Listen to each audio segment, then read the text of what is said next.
Hello, you beautiful, wonderful, gorgeous people. Hope you're all doing well.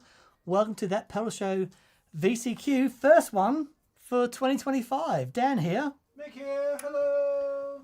Yeah, hope you're all doing spectacular. I can hear myself through Mick's laptop. Ah, there you go. So good. Hello, everyone. Happy New Year. Happy New Year. Happy New Year. Yeah, as you can see, we've got some new T-shirts. So new that I didn't know anything about these T-shirts 30 seconds ago. Wait, are these charcoal? What are these? I guess it's like a stone wash. They're grey and they're stone wash. They are actually long sleeve, but Daniel and I like to just reveal a bit of arm. Oh, I love it. I love it. So great. Anyway, good. Welcome everyone. Hope you're all doing well. They're not on the store just yet. They will be towards the end of the week, I think. Yeah, hope everyone had a joyous season and New Year. For those of you who celebrate the New Year on the 1st of January. Okay. When else would you celebrate it? Different cultures celebrate at different times. Okay. Oh, like Chinese New Year. Yeah. And if you're like me, Dan, it's a New Year every day. Yes. Who's pinging? Is it me? It's probably me, isn't it? So stupid Apple laptop. Oh, that hasn't helped. Let's start as we mean to go on, people. Apple had introduced the touch bar thing. Yeah. Which was universally hated, basically. Right. I've got one that I've never used. Well, this one is on here, but of course it doesn't work. Oh, okay. So that's a problem, I would say. So now I can't mute the machine, which is even more annoying. Anyway, I hope you're all amazing.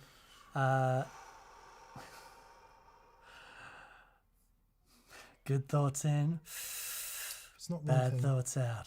If it's not one thing, it's another thing. Anyway, there you go. I've muted it now.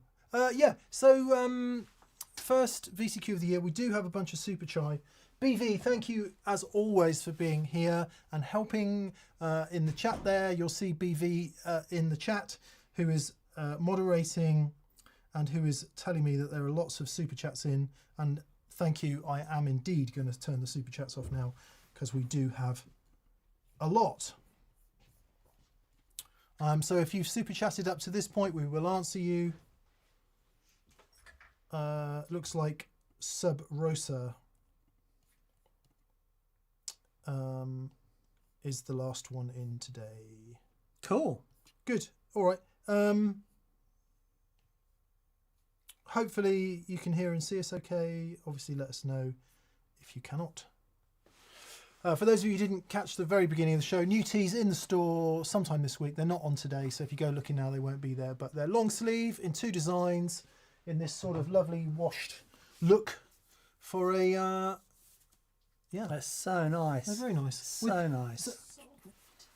Very soft Very feeling soft. and also logos, but not logos that sort of yell at They you. don't go, That Pedal Show! Yeah, which you might want. Some days you might want that. Other days you might want something a little more... subdued. Anyway, who is on? BV is on, obviously. Andrew Jones is on. Michael Giliberto. Hi, Michael. Emilio White. We've got DeWitt is on. James Blessed. Hey, James. Hey, buddy. Non-aligned. Adam D. Duncan Plexico is on. Hey, mate. Hope you're well. Lots of familiar friends. Reeves, Electro Guitar Pedals. Marcus. Hi, mate. Lovely to hear from you. Dark and Cold Kettering. Yeah, same here, mate. Jean Miropica is on. David Weir, Todd Roy, Scott Curry, Mel Comberati. I think you might be new, Mel. I'm not sure. Jim B. Lots of friends. Whit Anderson, Robert Payne. Great that you could all join us. Thank you. How lovely. For so doing. Shall we? Yes. Right. Housekeeping. patrons, we did not do a giveaway in December, for which we're very sorry.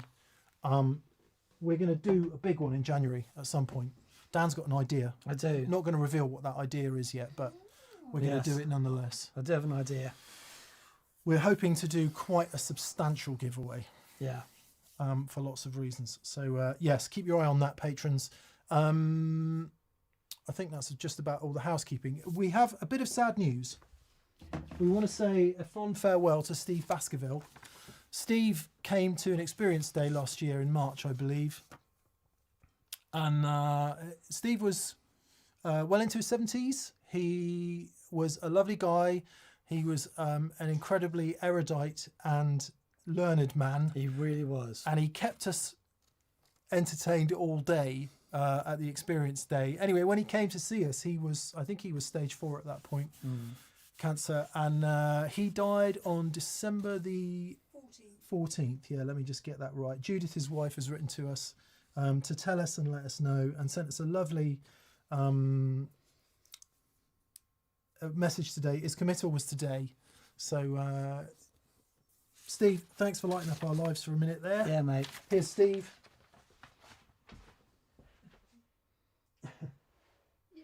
Yeah. Well, good on you, buddy. So, good on you, mate. And thank you for what little time we had with you. Yeah. Here at TPS. Yeah. So there you go. Oh. Right. Super chats. Super chats. First in this week will be, of course, Duncan Plexico. Duncan Plexico. Thanks, First for Duncan. 2025. He You says- superstar. He says, Happy New Year and welcome back. Michael Giliberto is next in. Michael also joined us on an experience day. He says, hi, Happy New Year all. No question, just an anecdote to share. I was playing TPS Wet Dry with my 2 Dr. Z's. My wife came in, I engaged Red Wing. Her reaction, it sounds like 3 guitars. Score. Come on. Yeah. Awesome. Yeah, Red Wing launched just before Christmas. Yeah, it was. That was a week leading up to that, and it's been amazing. Yeah, really, really fun. Super proud of that thing, and thank you so much for all your feedback from everyone that got one. It's been just wonderful, and to hear how you've gotten on with it and connected with it, it's been great. It's been a real years of working with the guys at Hampstead and for fine tuning, and it's been an amazing journey to do something that, you know, We'll be proud of forever. obviously feature it a fair bit more in coming months, because one of the problems when you have a pedal like that is explaining what it is. And I think there's a fair bit of confusion, even though we did our best to explain it, because ostensibly it's a flanger, but it's capable of so much more than that. And then all the mono and stereo and wet dry options, I think some people were kind of like, whoa, Yeah. I don't get this. So we will do more on it on the coming months. But to everyone who bought one, thank you very much, and we hope you're loving the sound of it. Yeah. Non-aligned. Non-aligned says, what movie or video inspired you the most as a guitarist and musician? Oh man. Okay. There's a couple. Right.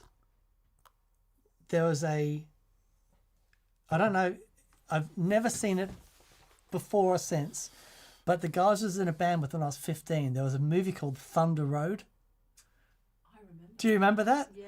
And we actually had a song that we called Thunder Road from that film, and it was just this rock and roll thing. It was so cheesy, but it was really cool. But there's another film with Michael J. Fox and Joan Jett called not The Color of Night. It's called something City, and it had our mate from Spinal Tap in it. He was the bass player. Light of Day. Light of Day. Oh, that's what the song was called. Oh, yeah, that's what the film was called as yeah.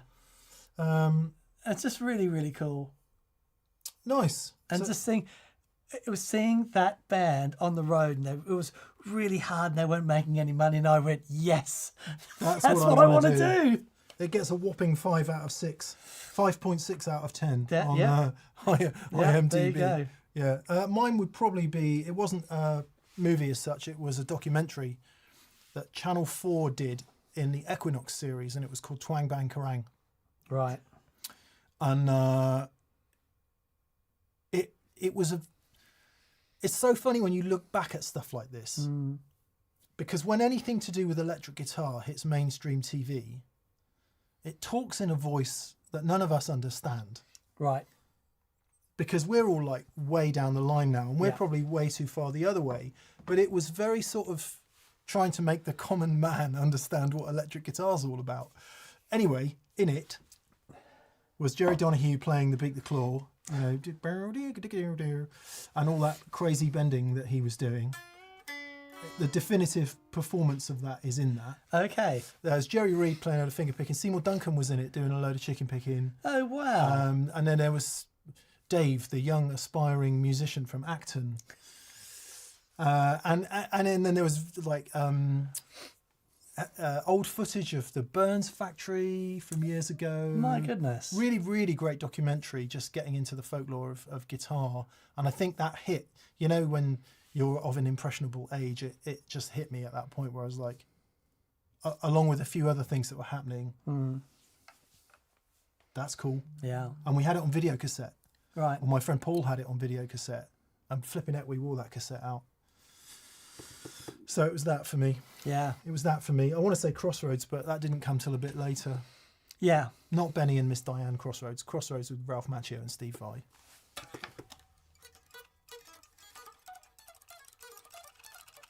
That one. That one. Yeah. Anyway, what a great question. Thank you very much, Non-Aligned. My phone is buzzing. Yeah, good. Yeah. Spinal Tap. Not.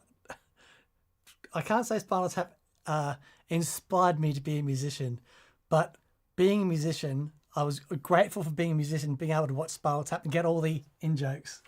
Yeah, I was already well into my teens by the time I Yeah. stopped Spinal Tap. Yeah. Probably maybe even in my 20s, I would have thought.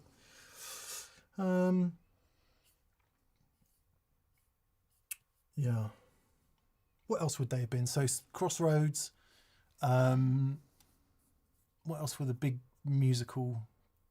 Well, there were docos, like there was Roadhouse, maybe. yeah. With good music in it all the way through. I remember the first Bon Jovi documentary, Yeah.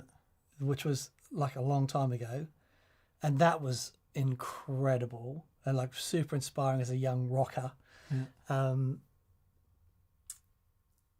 Yeah. It was just so prevalent. There was so much because it was that was popular culture to an extent back then, and it was sort of everywhere. There was even guitar bands on MTV every day. Indeed. Someone says when Slash walked out of the church in November Rain, Oh, yeah. LP slung low, that was him hooked. Yeah, when Axel's getting wed and out walks Slash.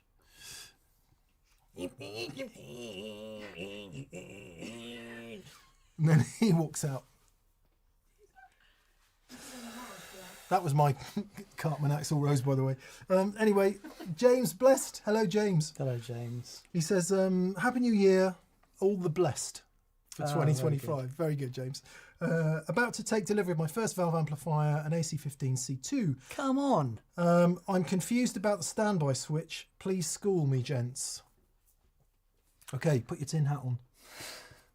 Totally unnecessary in valve amplifiers, Okay, there you go. according to some people. Yeah. So Highly necessary according to others. Best practices? best practices. Both are off. Power is off. Standby. It should be in the same direction, right? Standby and power off. Turn the power on, and that delivers power to the output stage, and everything starts to get warmed up. And then the small lamp with a standby switch that you could actually see. And then the standby switch, when you flick that up to the on position, you're live. Everything's too heavy. I wouldn't be too concerned about it, but just if you turn the power on first and then turn it off standby to live, and then when you're turning it off, go the other way. put it on standby, and then turn the power off. If you turn them both off at the same time, it just goes, you get a pop. pop. Yeah. There is that. If you Google it, you'll also come across a term called cathode stripping, which is supposedly something that happens if you use the standby switch. Right. Some of this might be true. Gordon Rankin will weigh in a minute with some knowledge.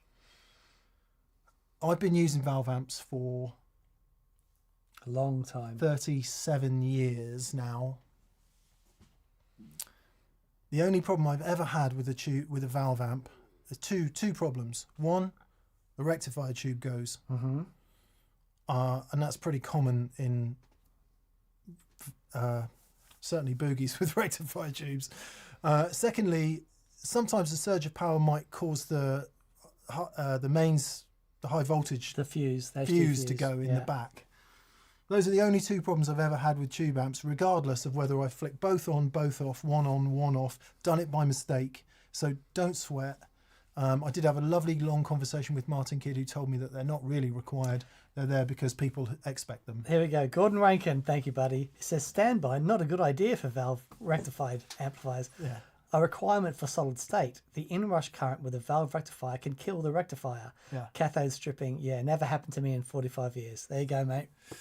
So don't worry Thank you, about it too Gordon. much. But best practice, or at least standard practice, power on, wait, 30 seconds, 15 seconds, standby on. Yep. Exactly what Dan said, reverse. One of the things you want to avoid doing is when the amp's all really hot, if you've been hammering it and everything's really hot, don't bang it around. Yeah. Let it cool down a bit. Yep. That can just be one bit of good advice. Similarly, try not to leave it in your car overnight if it's cold, because then you can start to get things like condensation. I mean, some of that's inevitable anyway. I had a few amps in storage for a couple of years, and they were basically toast when they came out. 'Cause, Really? yeah. Oh, interesting. Or at least required quite a bit Some of love. cleaning and oxidization that had occurred. Yes. Needed cleaning and Yes, okay. so yeah, extremes of temperatures generally not great for valve amps, particularly when there's condensation about. So, but yeah, hope that helps. DeWitt, or Dwoo. indeed DeWitt. D-woo. I used to work with a guy whose surname was Witt, and his first name began with a T. D-wit. And that's what he was called. Twit. You can imagine Mr. and Mrs. Witt there. Going, Lovely bouncing baby boy. What are we going to call him? Oh, I don't know. Something that's going to hound him for the rest of his life. Yep. I knew someone growing up. The same as T. Watt, isn't it? That There's plenty of them that exist. Oh. And William Anker. I don't know any well, I knew Brian Ollocks. a Shelley Beach growing up. Oh yeah, nice.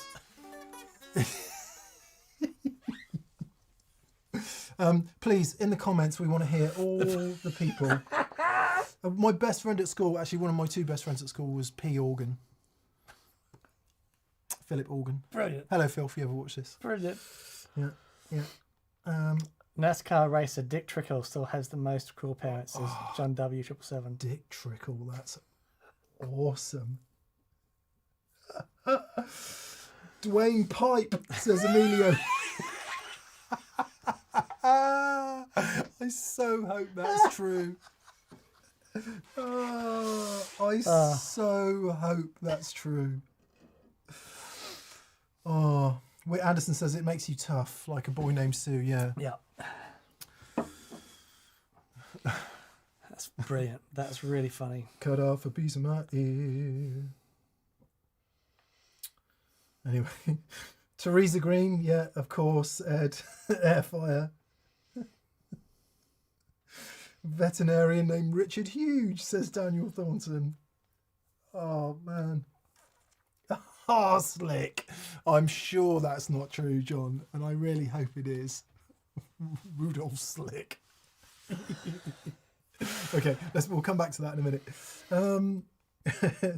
Oh, anyway, D. Sorry, we've had a laugh at not your name. I'm really sorry. He says, D&M. I'd like tips for a simple to use. I'm like Mick that way, but feature-rich reverb. I like lots of sounds like Dan. Thanks for all you do. Okay, so we're looking for a reverb pedal that is simple to use but has lots of features. Hall of Fame 2 by TC Electronic would be the place to start. Yep. It's a really fabulous sounding thing. Boss RV6.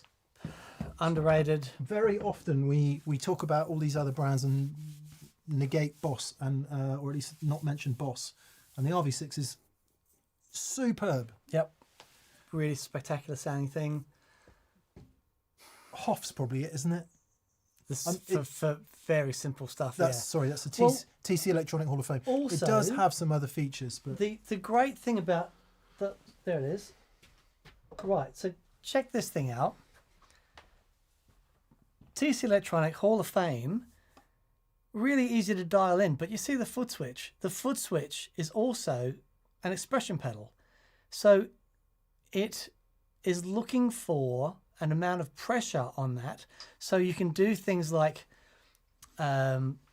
push in swells and add modulated reverb and stuff. So it's really simple. It sounds great, but that expression foot switch, it's got 3. So you said you wanted simple features. In the app, it's got 3 levels of push. So depending on how much pressure you've got, pressure 1, pressure 2, pressure 3, you can assign it to do different things. However, if you don't want to do any of that stuff, everything's available off the top panel for some really great reverb algorithms. I would say that's a no-brainer. yeah.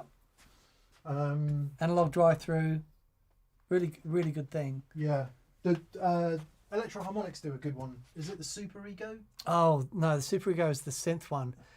It is the what's the first one? Not the Cathedral.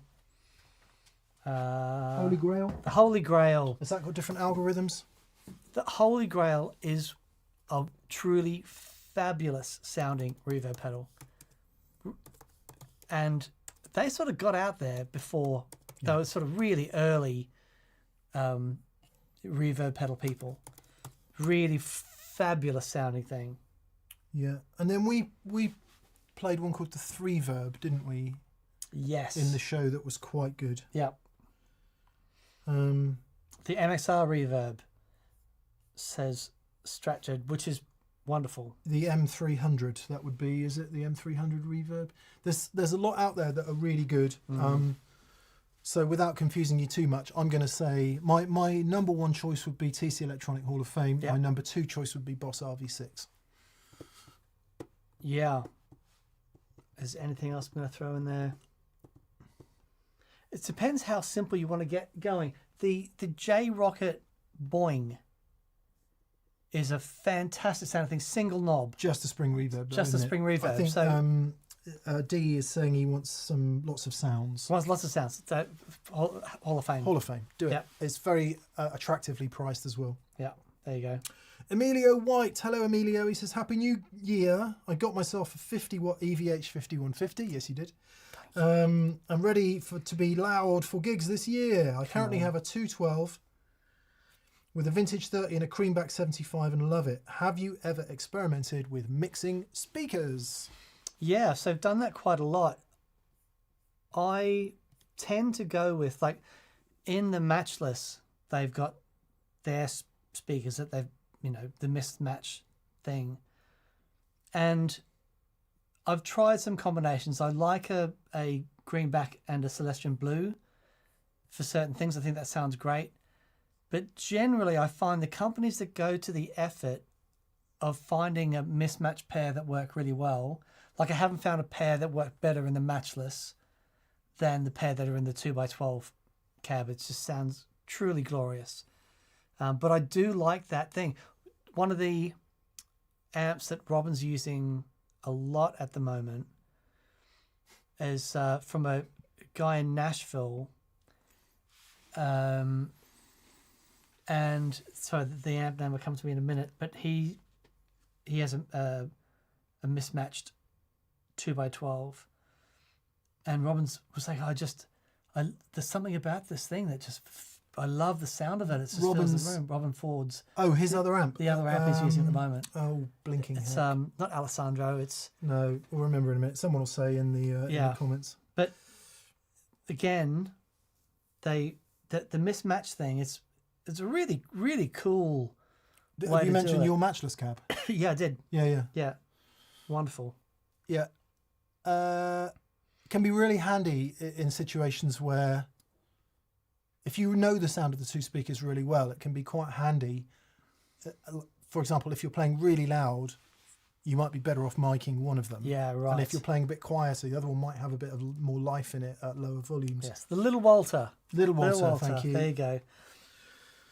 So, some more names. I'm just going to be careful as I read them out. Okay. Jonathan Burton, Bend Over.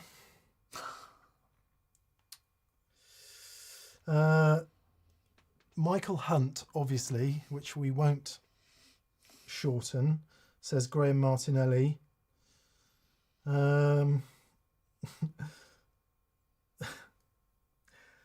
Joe at Hello Sailor says he knows someone with a surname Cannell, Cannel, so she is known as Foo.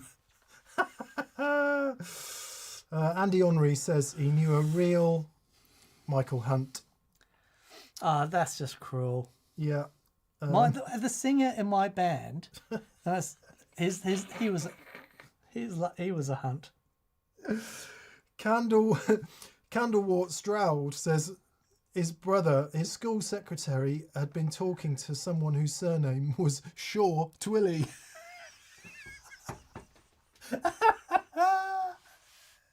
Oh, I wish it was true. Anyway, there we go. Boy, oh boy. There we go. Oh, come on, Tony Mac, Dick Jerkovsky. No way. I hope these are all true. Anyway, let's move along. Simon V. RDJ, who will be asleep when we read this. He says, Happy New Year. Please take a question from the chat. Hopefully I'll be more awake next week. All hail the fingers of tone. Well, let us indeed then take one from the chat. Nate in the Water says, is blue still your main strat, or did the 61 take over completely? I'm behind. Who was that? Leighton? From Mate in the Water. Mate in the Water. No, it's gone. Blue has been sold to a lovely chap called Graham. When I got the 61, I'd kind of found what it was that I was looking for. And what happened next? Oh, I needed to raise some money to buy a Gibson ES345, and it needed to be a no loss purchase. So I had to sell enough stuff to come up with the cash to buy the 345. Mm-hmm. So as part of that, blue was about one of 10 or 12 things I sold, and blue was one of those things that went in that. I was very surprised I sold that guitar, but you've had no regrets about selling blue, have you? No. I mean, you wouldn't with the 61, and I stand by that is the best strat I've ever heard. It's not even that. I just don't get attached to things in that same way. Yeah, right. Like if I do. Maybe if my dad had given it to me, it had been. I got a camera, for example, that is very important because Catherine's uncle died, and he left Catherine a very small amount of money, and with that money, we bought the first camera that got me into making video. Oh, wow. And so something like that, even though it has no monetary value, it has a huge amount of sentimental value. And so I attach value to things like that. But guitars that I've just bought because I want a guitar to play, Yeah, that's good. I don't attach any value to that other than their monetary value. Jeremy Anderson says, I was just playing with my wet, dry, wet parallel rig and I saw you guys were live. Very nice, mate. Very nice. Nice.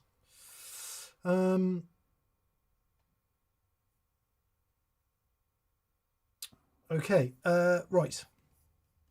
There is another question here, which I'll hold in case anyone else wants to Okay. wants to ask a question. Chris Liddell. Hi, Chris. Hey, Chris. Great to hear from you. He says, happy 2025 TPS family. Yay! I have the budget for either a loop switcher, for example, a quartermaster, or a fancy power supply, Gen X 14, but not both. Where would you put your money first? Oh, that's difficult. Depends. It does depend. It depends on if you have. It depends on what power you're using now. It depends on how many pedals in the state of their bypass. Yeah. They're both important. I would probably.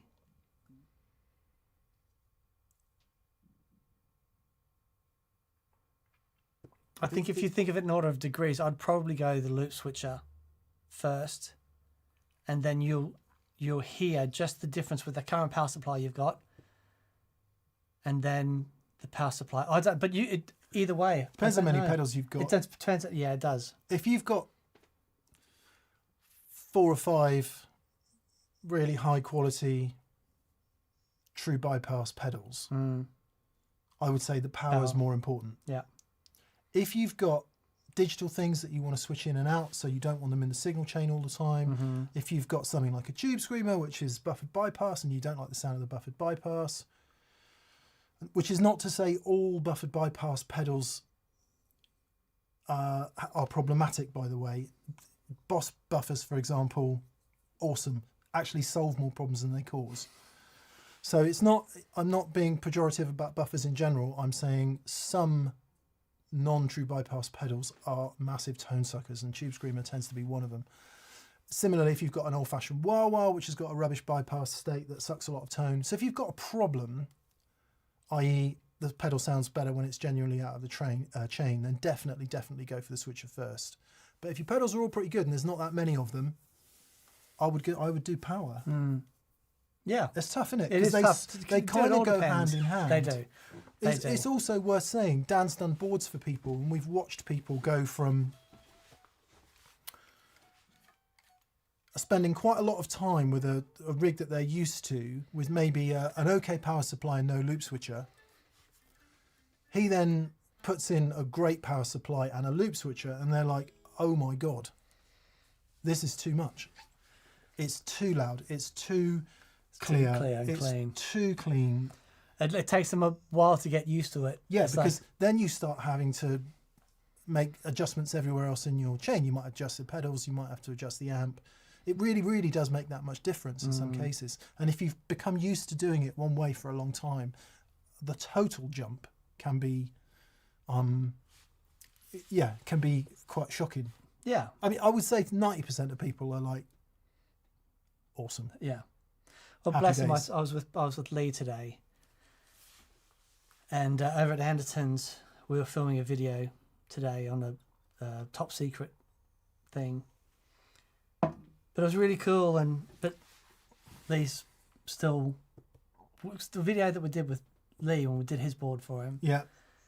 And he was like, if I didn't hear it myself, I wouldn't have believed it. Right. You know, and he still uses it every day. Because that's exactly what you did for him, wasn't it? Quartermaster and power. And power. Yeah. Yeah. And he's like, yeah. The other thing to think about might be that if you've got, let's say you've got, I don't know, 8 pedals on your board, you might not need a QMX8.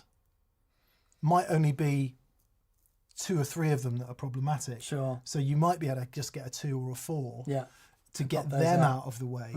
So it's not always the case that you would need as many loops as you have pedals. I've tried to jimmy this so many times over the years, and I normally go back to having the right number of loops for pedals, because there's a problem somewhere. Yeah. And it actually can cause as many problems as it solves. But as an option. Yeah. As an option. Yeah. Yeah, good luck, mate. Thank you. Good luck, Chris. Benjamin Hooper. Hi, Benjamin. He says, hi, M&D. Happy New Year. Is there a way to switch between TPS wet-dry and wet-wet stereo Signal paths. I want to run through stereo effects at time. Many thanks. There is... Okay.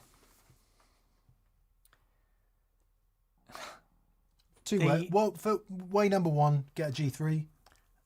If you don't have a G3... If you don't have a G3, what you will need to do is pick and choose which effects you want to be stereo and which effects you want to be wet dry. So what you can do, I'll try and do this signal path. Guitar goes in, you've got your first bunch of pedals. Those pedals are going to go to both amplifiers, right? Then we're going to do a split. The signal's going to split. And we're going to go through a bunch of wet pedals. And then those wet pedals are only going to go to one amplifier. And my signal path goes above that, and that's the dry path. But then I'm going to go into the input of perhaps a stereo delay and a stereo reverb. And that stereo delay and stereo reverb will go to both amplifiers. So you can do it so that, you know, like for example, I would only ever have vibrato going to one amplifier, but I've got Red Wing and a stereo, my 12-bit stereo delay that I have going to both. So it depends where you put them in the signal path, but you can do it if you have a dedicated stereo pedal that you want to go to both, but other things you just want wet dry. You simply after the split, at the very end, you put the stereo pedals you want, and then left right out to both amplifiers. That is the easiest, most no nonsense way to do it, and it'll sound great. Just need to remember, if you're going to do it that way, the isolation device goes on output 2 after the stereo device, and then you only use the isolated output because the earth is from output 1, the last stereo pedal. Output 1 goes straight to your first amplifier. That's your earth, your ground, continuity. And then you want to isolate the second output. So out of the... Rewind. Guitar. Yep. Overdrive. Yep. And then whatever else you want to go to both amps. Yep. Split. Yep. One side in normal TPS wet dry goes to the dry amp. Mm-hmm. The other side of the split goes through the wet effects to the wet amp. What you're saying is, if you want to add a stereo reverb, perfect.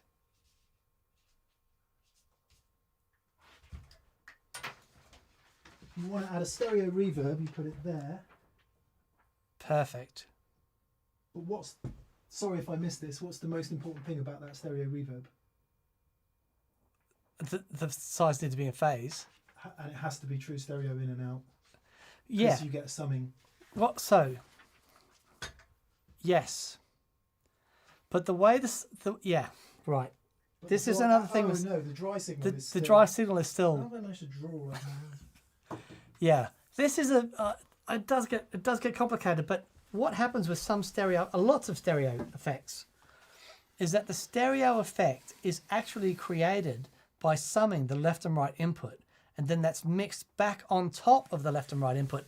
You still get your stereo mix left and right. Whatever goes in goes out, but the stereo effect that's mixed on top is created by summing those inputs, create stereo effects.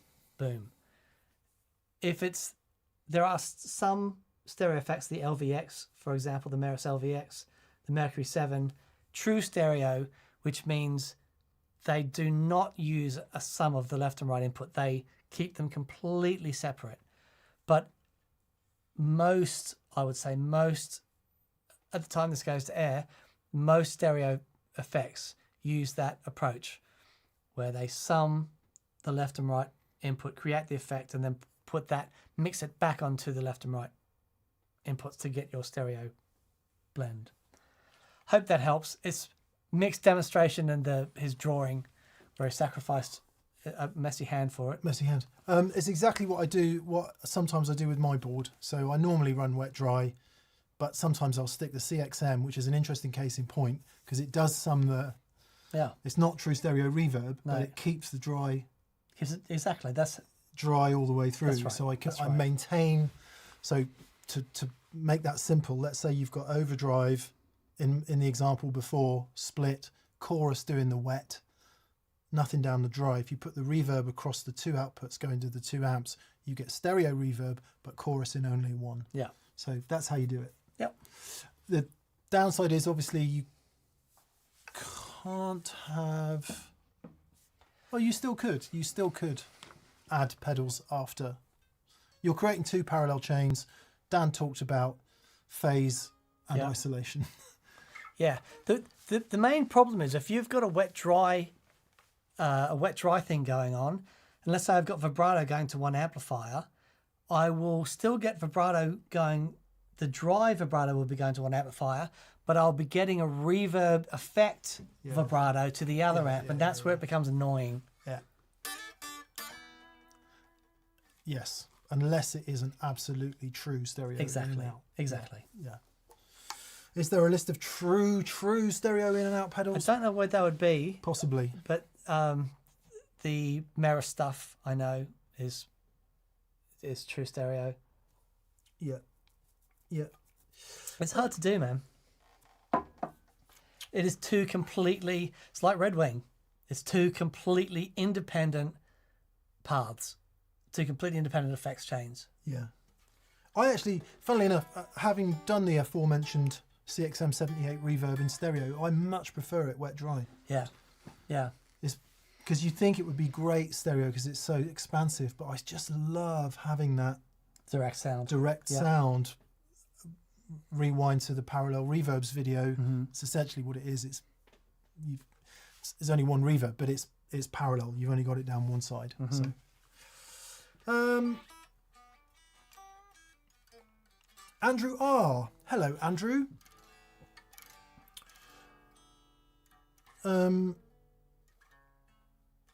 Hello, TPS. I received my Red Wing and I couldn't be happier with it. Excellent. It replaced a, careful how I say this, a Moog MF108 cluster flux. Red Wing is quieter, smaller and true bypass. Curious if you were aware of the Moog, as it's as close to the Red Wing as I have seen. Yeah, yeah, and the Moog is great.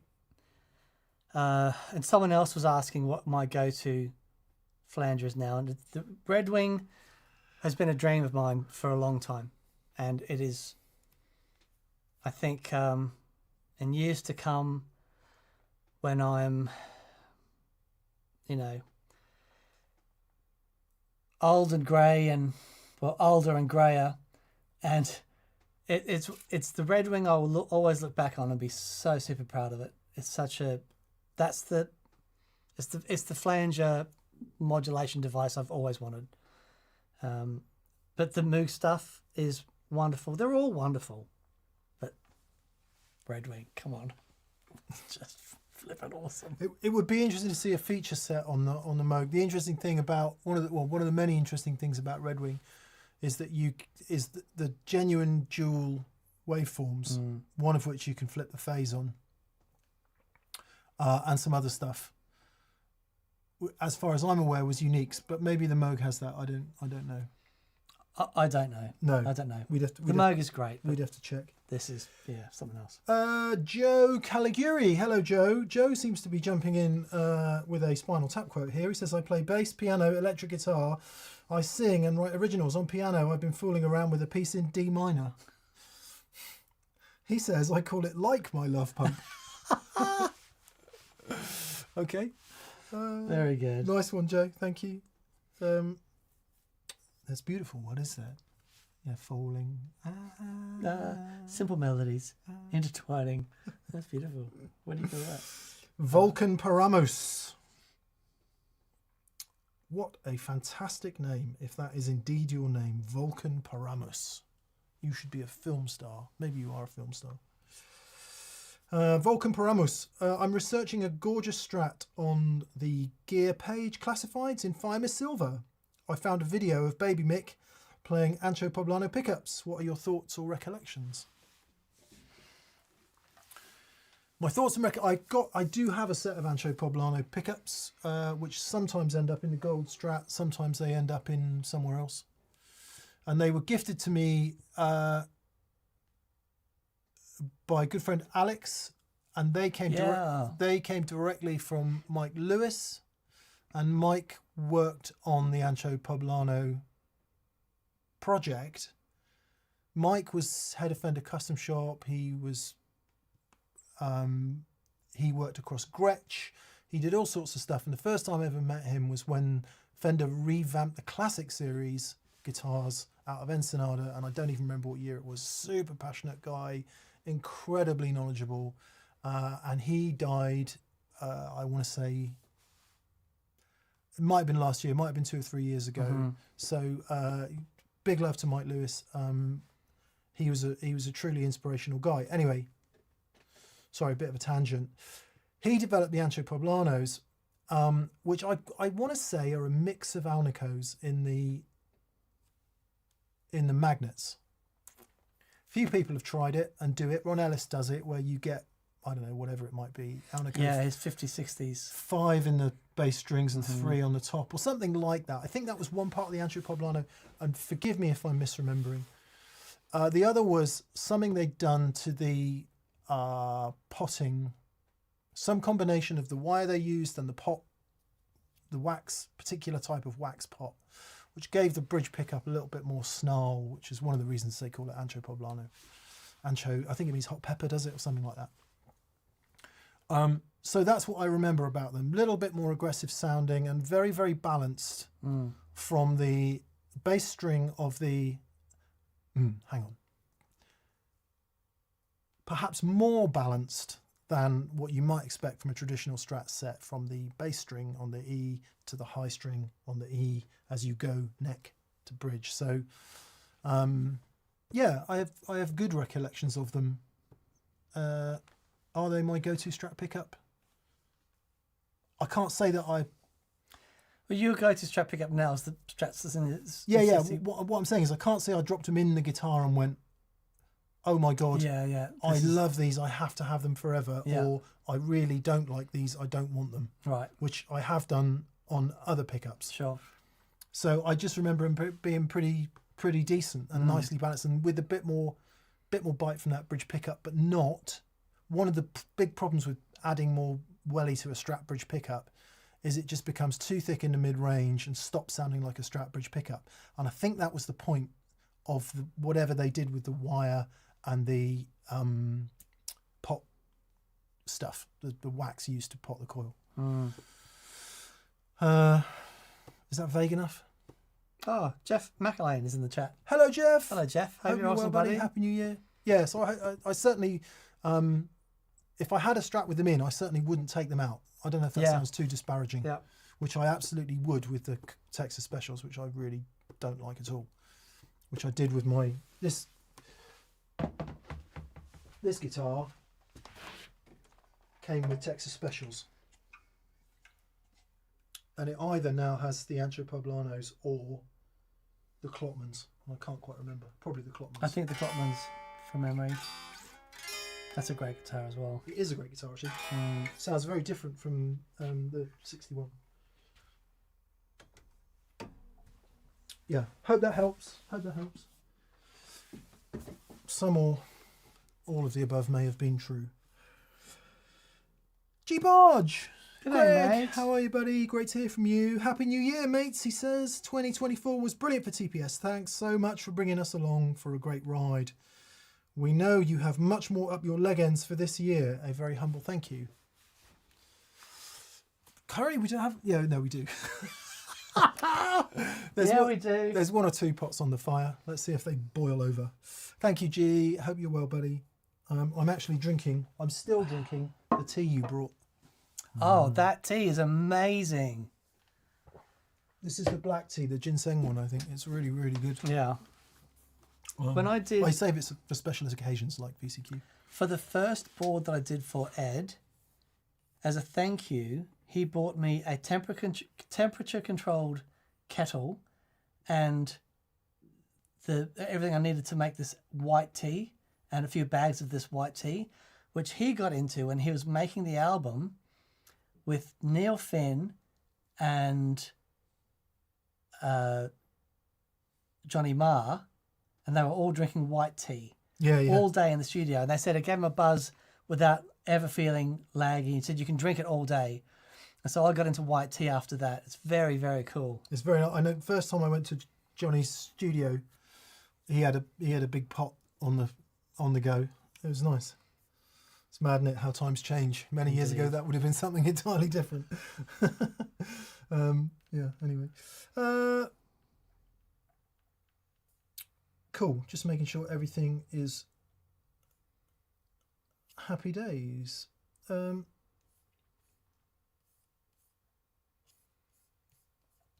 blah blah. Right. Hello, Sailor Effects Official. Hello, Oh, Joe. g'day, mate. Good to hear from you, mate. Happy New Year to you. He says, Happy New Year all. Victory amps are amazing. Thank you so much for the video. Martin mentioning Gary Moore and a dual showman was perfect timing. I snagged a 64 blonde showman head once owned by Alan Rogan. Very nice. Very lovely.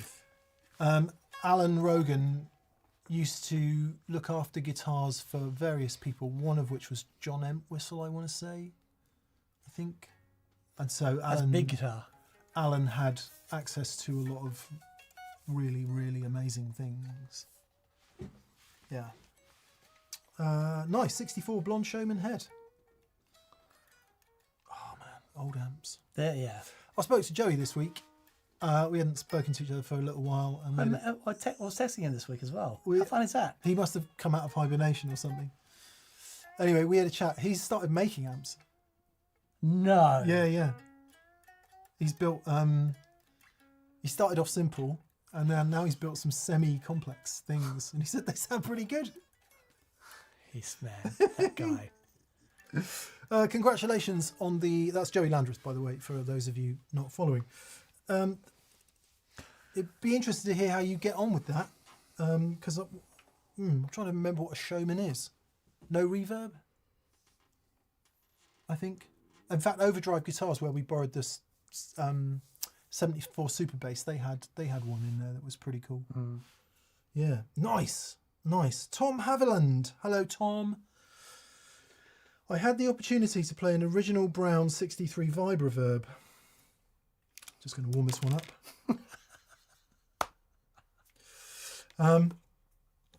A few years ago, and I'm now looking for that sound without going bankrupt. Any recommendations? Have you tried the Sur Ombre?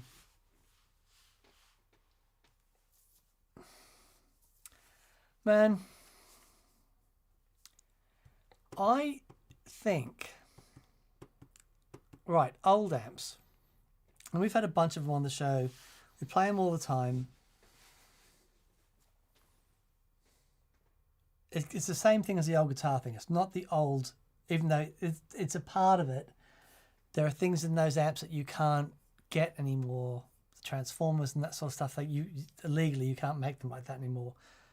It does have an effect on the sound. But when you get, like those old tweeds that we had in, right? What was the, it wasn't the high-powered tweed, it was the other one that we had in there for a while. Yeah, that was a, it was a, anyway, it doesn't matter, I'll remember in a minute. The one that impressed me in here when Jesse and Ed came in was the Super.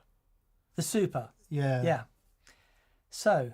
But that 15-inch one, sorry, I will remember what it was called in a minute. It's very unusual for me. It's not a concert or something, not is to it? remember. No, it wasn't. I'll remember in a minute. Okay. But when you get an old amp that sounds like that, and my old AC30's similar, there is something about them. You approach them differently. Pro. The Pro. It was right. a Pro was the one that we were thinking about, yeah. And that was the one that Danish Pete plugged into when he was in here. And he's like, that's it. I don't need anything else. I just need this. And it sort of blew his mind a bit. Yeah. Yeah, amps are where it's at. They really are where it's at. If you get that right, and then you can colour it with pedals, but you get your amp right, or amps right, and it's, yeah. And the old thing is cool. It's just so hard because. Hang on, let's deal with the actual question, which was, Okay. what is there anything close without blowing the budget? They did reissue the Vibroverb. Ainsley Lister uses one. Who else uses one? Someone else I know uses one. They're getting up there price wise because they didn't. Well, people that love them, and they don't necessarily want to sell them. I want to say they were. I don't know if they did them in 210 and 115 or whether they were all 115s. Anyway, I want to say Ainsley's is 210, but anyway, anyone that has played a really, really good old one will tell you that the reissues don't really match up. No. That's something I would concur with.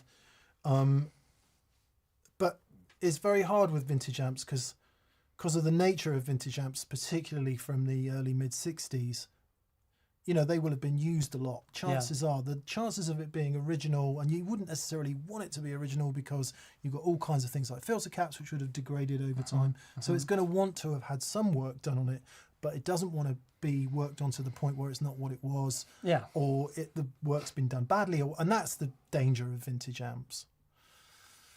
Yeah, for sure.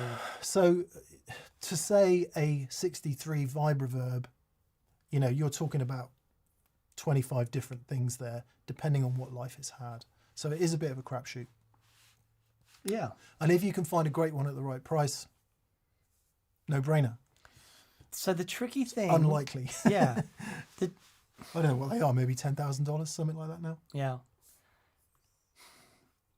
All I would say is, for all of us, cost is a consideration. Absolutely. The thing to remember with amps like that is that if you buy an amp, a vintage amplifier that is not overpriced, if you buy it for a decent price, you're not going to lose any money on it.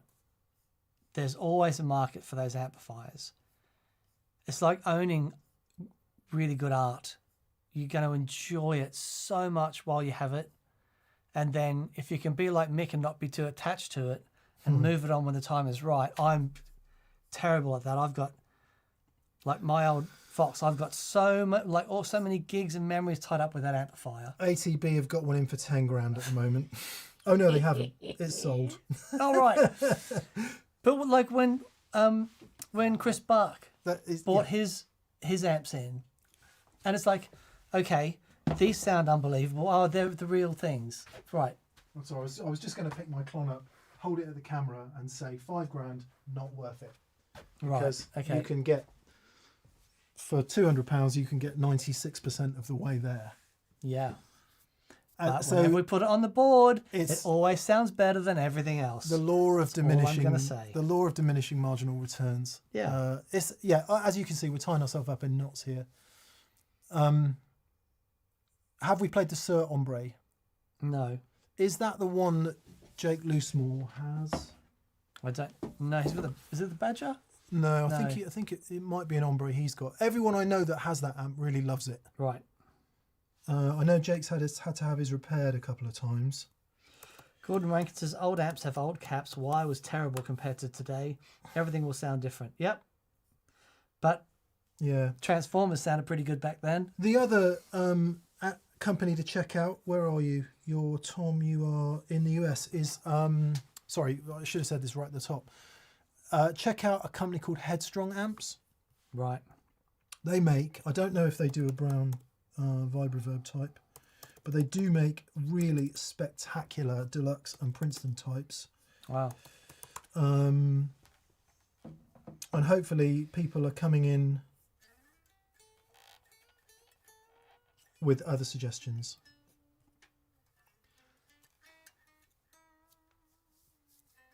Zooming out, Dan owns a couple of vintage amps. How often do you use them? Very rarely. Yeah. Very rarely. Yeah. Hopefully that's enough context for you. Yeah, but when I was gigging, Yeah. they were used all the time. But you wouldn't use them now. You'd use them matchless and something else. Yeah. Recording, you'd use them? You record? Yeah, absolutely. And I use the AC10 for recording Yeah. That's my go-to amplifier in the studio. Yeah. But if we're doing some TPS gigs, it'll be the Matchless. Yeah. It will be the Matchless and probably the Dr. Z. Yeah. Because the thing with the Vox, it sounds absolutely spectacular. But if it goes, you know what I mean, then it's much more likely to have problems, the old amps. Alan Twilly says yes. Headstrong do an amazing vibe reverb alike. Wadey 1960 CS says Jake has the Bella. Thank you, Wadey. They're the Bella. Yeah. Bella. Yeah. Yeah. Good luck. I think just to top all that off, no matter what it is, right? If it's a 63 Vibe Reverb, a 2-Rock CRS, a 61 Strat, a Klon Centaur, a Boss £59 Super Overdrive. If you plug into it and what happens next is, oh my God, this is it. Great. Just do that. And that's not an, oh my God, this is it for the next 5 minutes. That's an, oh my God, I've never felt or heard anything like this before. And it's opened up something in me that's worth pursuing. And you can recognize that from, woo, shiny new thing. Then get it and sell everything else. Yeah. Because a theme that started last year that's going to continue this year, for me personally, is remove complication and play the thing that you want to play, and don't play anything else. Yeah, great. Love that. It's very rich coming from me and Dan to say don't chase it, because if you chase it, you'll never find it. Yeah. But if you find it without chasing it, that's what we're all looking for. I hope that makes sense. Yeah, that's very good. Hope that makes sense. Jean Miropica or Jean Miropica or Jean Miropica. Hello, Jean or Jean or Jean. Hello, guys, and Happy New Year. I'd like to emulate Pat Metheny's guitar synth sound. Which pedal would be best for this task? And he plans on making a show revisiting synth pedals. All the best from Jay. Okay. Oh man, this is hard. Very, very hard, because even though... Is there a Pat Metheny synth sound? No, there's a lot of different things. The attack that he uses with the synth is so smooth. Is it kind of Holdsworthy legato? Yes, because it's not that. No, it's... Look at me doing my left hand as if I knew what the hell that was all about. It's very soft, almost like Slow Gear, Okay. but not quite that.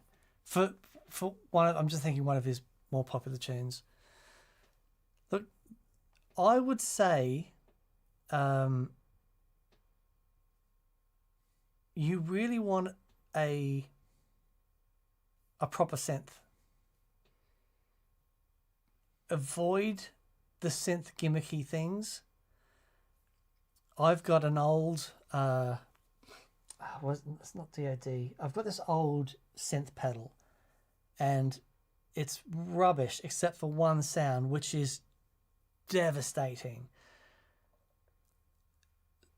But there are proper synths out there with proper LFOs and that sort of stuff that work really well. Boss have a range of them, actually.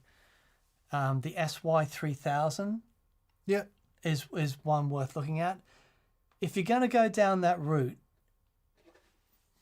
there's some, Boss is your strongest thing. They have got some really great... Without doubt, because David Tompkins is saying, don't you need a synth pickup, for example, the Roland GK for synth sounds?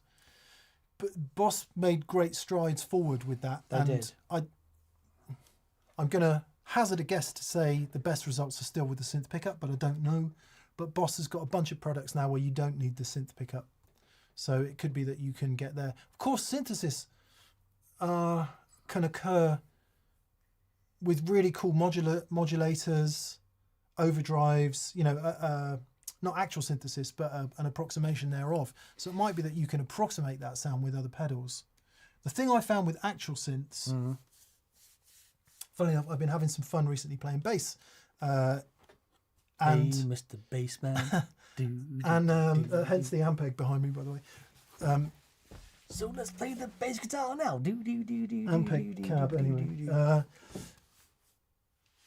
And I've been trying to figure out a decent octave down sound, and I've tried a couple of synth pedals, and my findings on bass are the same as on guitar. Controlling the dynamic range, the attack, and the volume of all the different frequencies is something I can't deal with. Right. Yeah, and you need to have an understanding of, okay, that's a dynamic thing, that's a frequency thing, and because you have that the vocab, at least you have a fighting chance of going in there and editing it to make it work. But even then, it's hard. Like if you gave me a 100-watt plexi and turned it up and a Strat and said, you need to play sensitively with this, I can do that. Yep. I know how to put it across loud, quiet, medium, etc. I know how to do that. Stick a synth in the mix, I am totally lost. Yeah. Because what you do with this, sorry, I'm playing bass with my fingers, what you do with that has no relation whatsoever to what ends up coming out. So tread carefully. All of which is to say boss. We said boss, didn't we? We said boss. Now, one other thing that I would say, because you're being very specific, the Pat Metheny synth guitar thing, he used a GR300 303. So it was all Roland stuff. So it's all Roland stuff. Stay with Boss and Roland. One of the great things about the interweb is that if you are that specific about, I want to emulate that, you can find out what he used. And if you can, just try it out and experience it, because it might be that, I really dig this about it, but there's something else that, for what I'm doing, I want to be able to go there, but somewhere else as well. It's really worth, if there's something specifically about Pat Metheny's synth tone that tickles your ear, working out what that is so that you can incorporate it.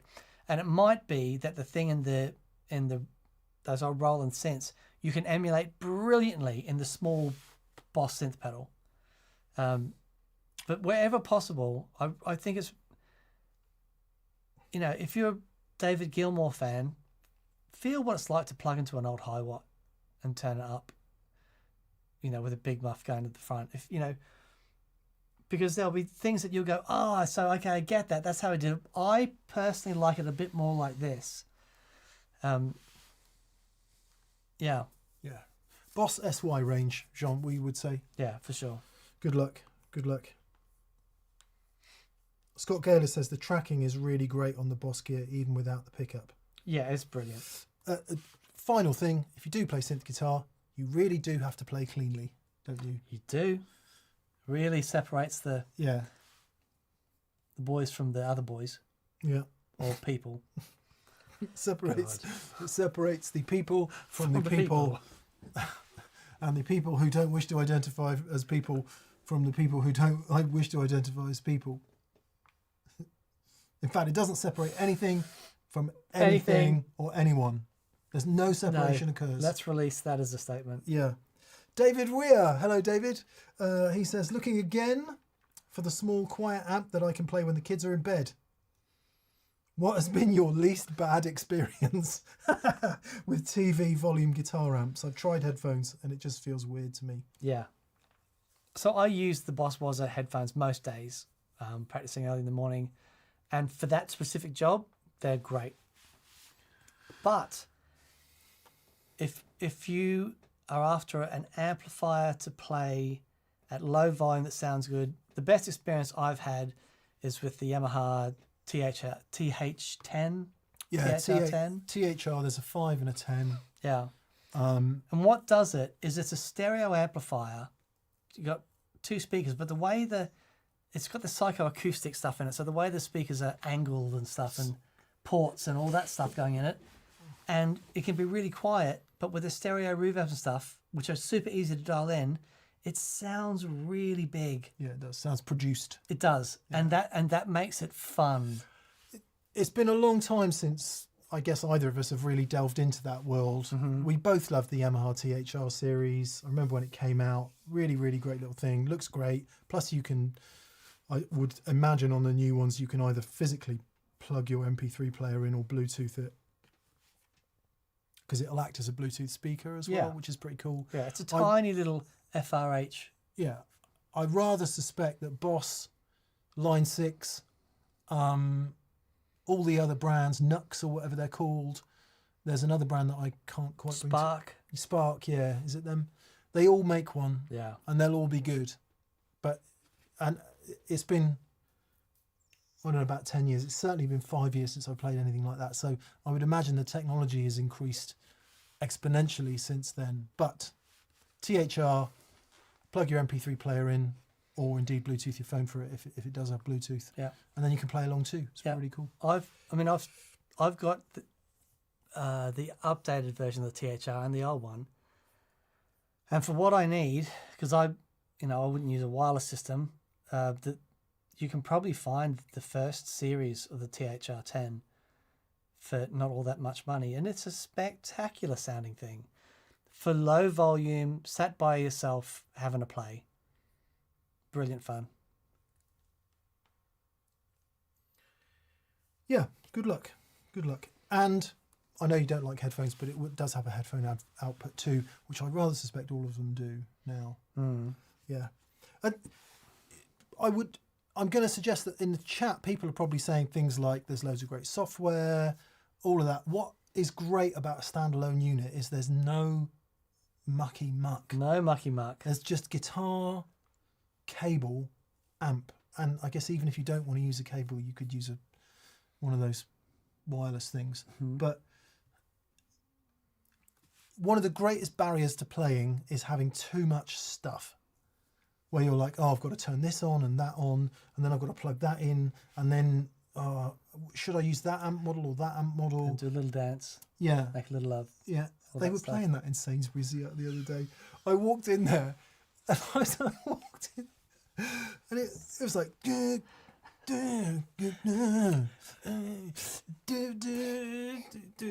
like, are you really playing this? Do a little dance. But people in Sainsbury's, I wouldn't have thought that was entirely appropriate for a mainstream supermarket. Anyway, yeah, simplicity. I want to play the guitar. Oh, great! Turn it on, play. That's the beauty of the Yamaha and other versions of that. You did a little wet dry. Do you remember? I think we were in Germany. You did a video doing a wet dry with two little katanas or Boss Mini. Yeah, Katana 5s. Katana 5s. Yeah. It sounded flippin' epic. I think you're out in the hallway or something. Check this out. It was wonderful. Really cool. So, another cool thing that you can do is do a little wet dry rig with two tiny little amplifiers. Just putting it out there. That's my for the win. Get 3. Do a little wet dry wet rig with 3 little katanas. Be great. There's mucky muck there. But it'll be really fun. Yeah. Really fun. Yeah. Good luck, David. Yeah, David, good luck, mate. Another David Carter says, I inherited a vintage Marshall 8x10 in sad shape. Is it worth getting a few of the 10s reconed, or would I be better off with new speakers? I had one of those. I had an 8x10, and again, the speakers were in sad shape, but I thought I'd be really clever and cut it in half and have do a Townsend and have two 4x10s, which was so dumb. It actually sounded okay. I sold it for nothing because I couldn't cut the thing around, but just wheeling in an 8x10 thing was just the coolest thing ever. If the speakers are done, you'll need to get them looked at. If they're original speakers, they're worth reconing, for sure. Yeah, I don't know anything about those particular speakers. Like if it was a let's say it was a late 60s basket weave 412 and it had the original greenbacks in it, they definitely would be worth being worked on by somebody who really knows what they're doing, because they are, you know, seriously incredible speakers that maybe be able to be brought back to life. Maybe the 10 inches. The 10s I don't know anything about, so it would be also, I don't know if the 8x10 cab commands a lot of cash. I just saw one for £2,000 somewhere. Okay. That was, I mean, you pay considerably more than that for a 412. Check out Overdrive Guitars, either .co.uk or .com. Apologies for not remembering, but Overdrive Guitars, lovely guys near Heathrow Airport. Dan and I borrowed a couple of amps off them in the past. They really know their Marshall stuff, and they trade all kinds of used Marshalls. They've usually got pretty much everything in stock, but they also are au fait with the process of various repairs. Now, it might be that they can point you in the right direction if you don't know where to go. Other than that, I just don't know enough about those speakers to offer an opinion on that. I.e., are they worth saving?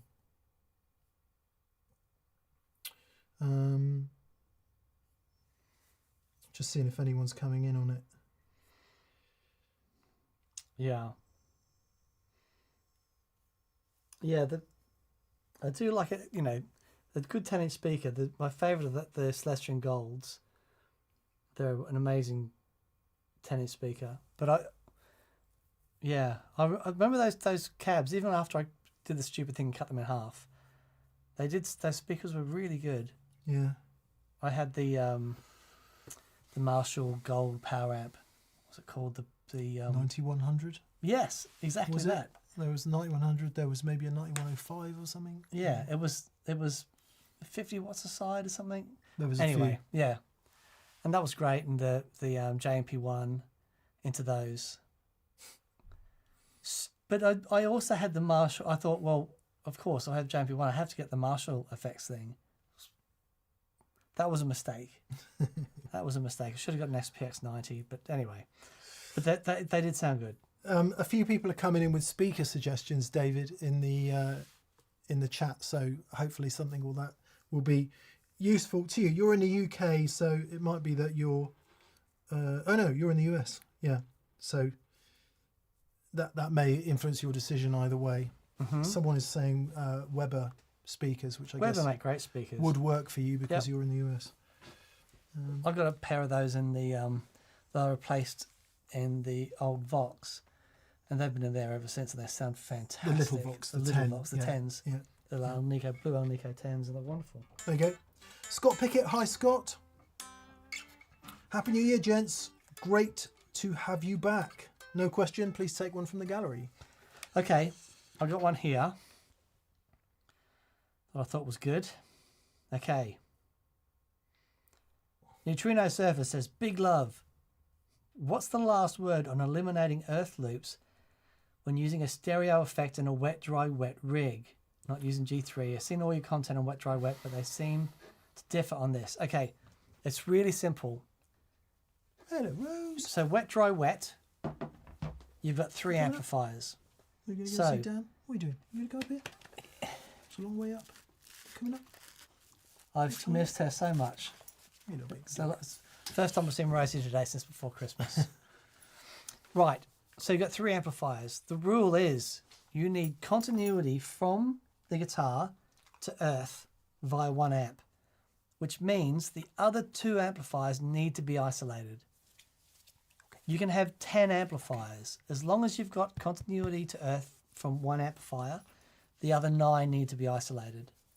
Okay, so if you're doing a wet, dry, wet rig, 1 amp needs to be earthed, the other 2 isolated. It doesn't really matter as long as you've got a really good transparent earth lifting device. Oh God, I smell your bot. Yeah, that would be the way to do it.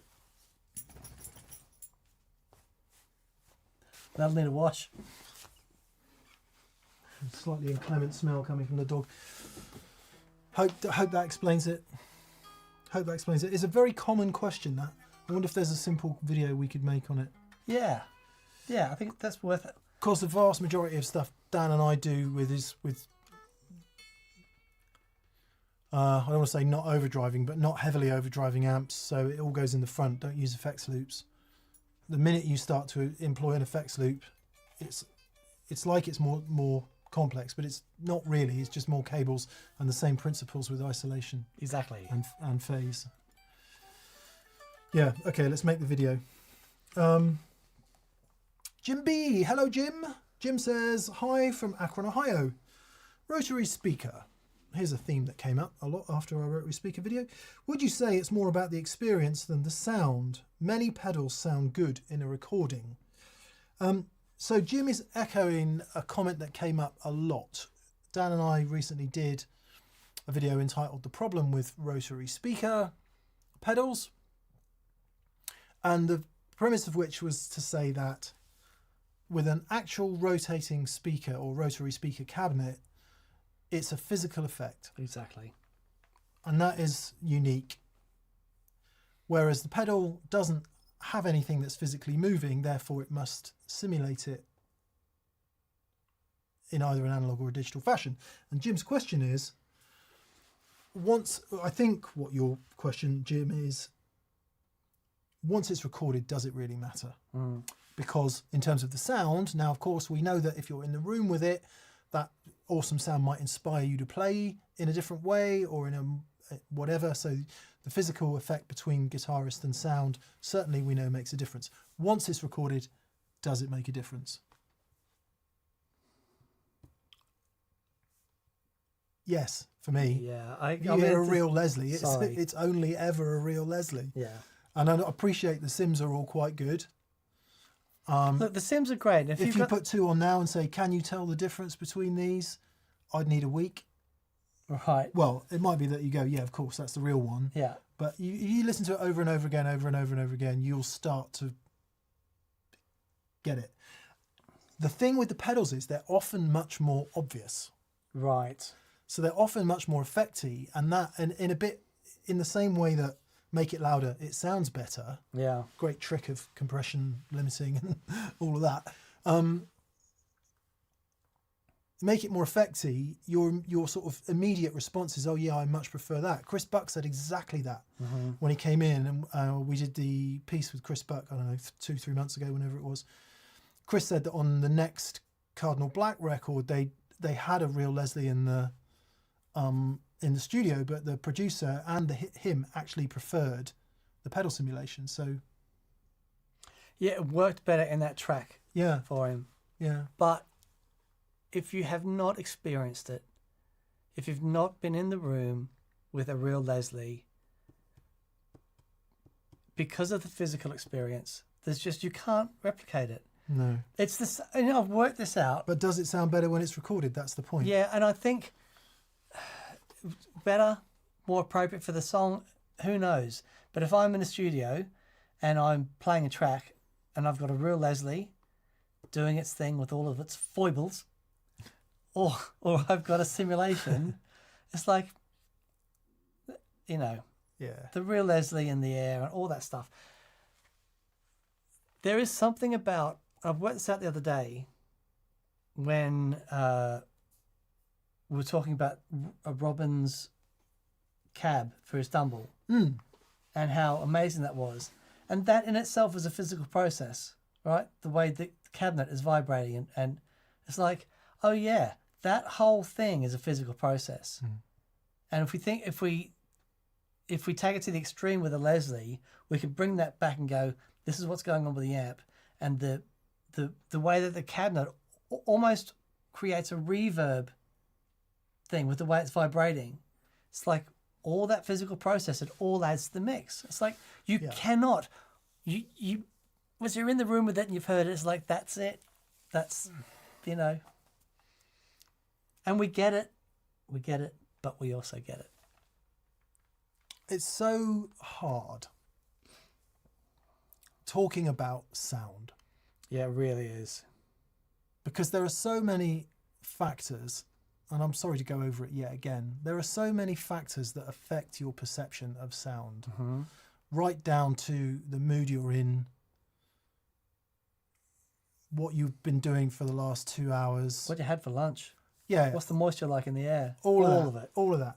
Now, our temptation is to say, yes, but, you know, science or good sort of critical thinking or proper experimentation is about removing all of those biases and testing side by side and coming up with a result, which is really interesting and really good and important for understanding and R&D and all sorts of things like that. But it actually has nothing to do with how you end up perceiving something. So to say what's going to sound better in a mix, it's kind of an impossible question, isn't it? But also, would you rather hear me through a real Leslie or Joe Bonamassa through a Leslie pedal? You know what I mean? There is that. There is that. Yeah. It's going to be like, well, he sounds amazing. So yeah. everything, it's all part of it. But then Joe goes, yeah, this pedal's great. Now listen to me through a Leslie. Through It's a like, real there Leslie. you go. Yeah. Yeah. And then you're into all the other things, aren't you? Like convenience, cost, real world problems. And very shortly along that journey, the pedal wins every single day of the week, which is why, you know, virtually almost nobody tours with a real Leslie.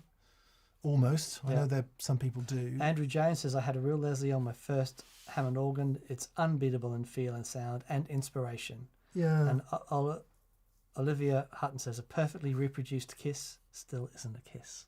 I like that. Yeah. There's oh, I could talk about it for days. I could talk about it for days. It doesn't. So about perception and about, we think, don't we, as humans, that we talk about 5 senses. I know I've said this before, but we talk about sight, smell, touch, taste, whatever the other one is, hearing. Huh? And those are the ones we talk about all the time. There are so many more senses.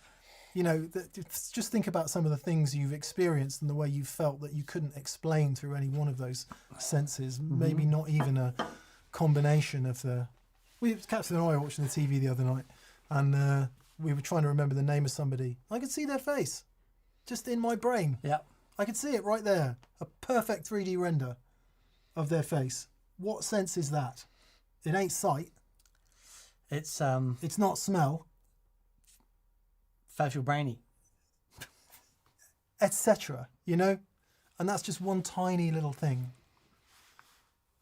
So I think we're, you know, maybe in the fullness of the next 200 or 300 years, we might be able to unravel some of that stuff a bit more. Okay, so Carol Matt's piano says, I'd never schlep a Leslie or anything weighty. It sucks to have to play house instruments, but easier on the back. So, absolutely. Yeah, of That's course. a valid point.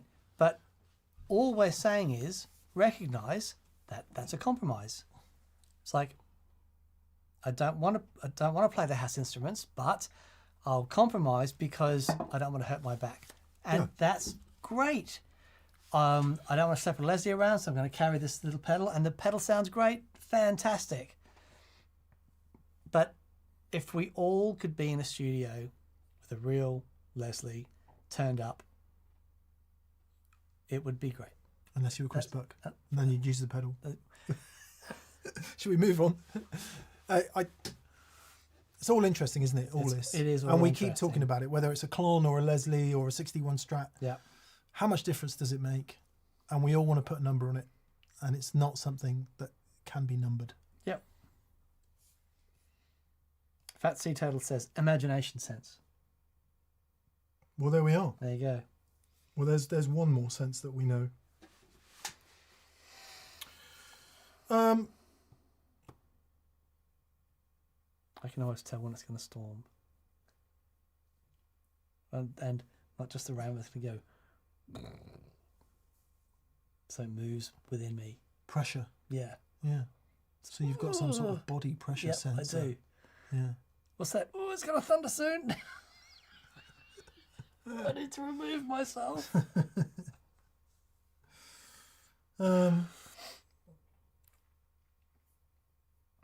Yeah. Final thoughts on the many pedals sound good in a recording. Do they sound as good as Badge? There you go. End of. Etc. Yep.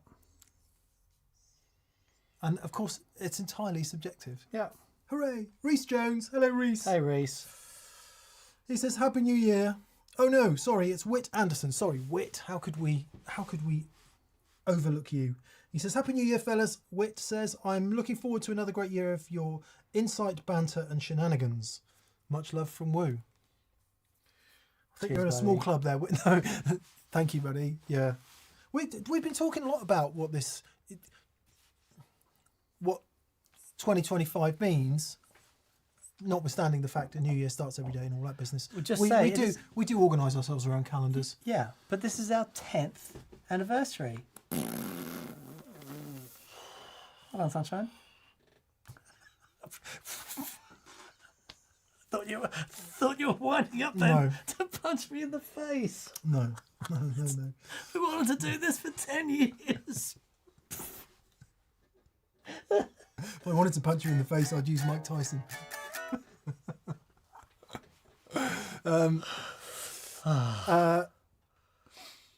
Yeah. Yeah, and I think there's going to be a bit more discussion, actually. I'm going to suggest that among the TPS people that are sort of closest family, and most of you are here tonight, and we reckon there's about 20,000. So most of you aren't here tonight, but we reckon there's about 20,000 core TPS viewers Right. who sort of watch come what way, come what may. And outside of that, the sort of more clickbaity, the thumbnail, the more wide-ranging the topic gets us into the wider audience. But the nucleus, you are the absolute nucleus. But you're sort of the bullseye. But then the 20, you're the 50, and then the 25 outside of that. Reckon there's about 20,000 of those people. I think a good majority of those people are interested in concepts. They're interested in thoughts. Then they are less interested in, does this tube screamer sound better than that tube screamer? I agree. Tell me if I'm wrong. Tell me if I'm wrong, because I might be very wrong. Because we're at a point now where, pedal saturation, if you'll forgive the term, has occurred. It has occurred. We're on the other side of that now. We are definitely post Yeah. pedal saturation in terms of cost, availability, choice, and all that stuff. So it's all available now.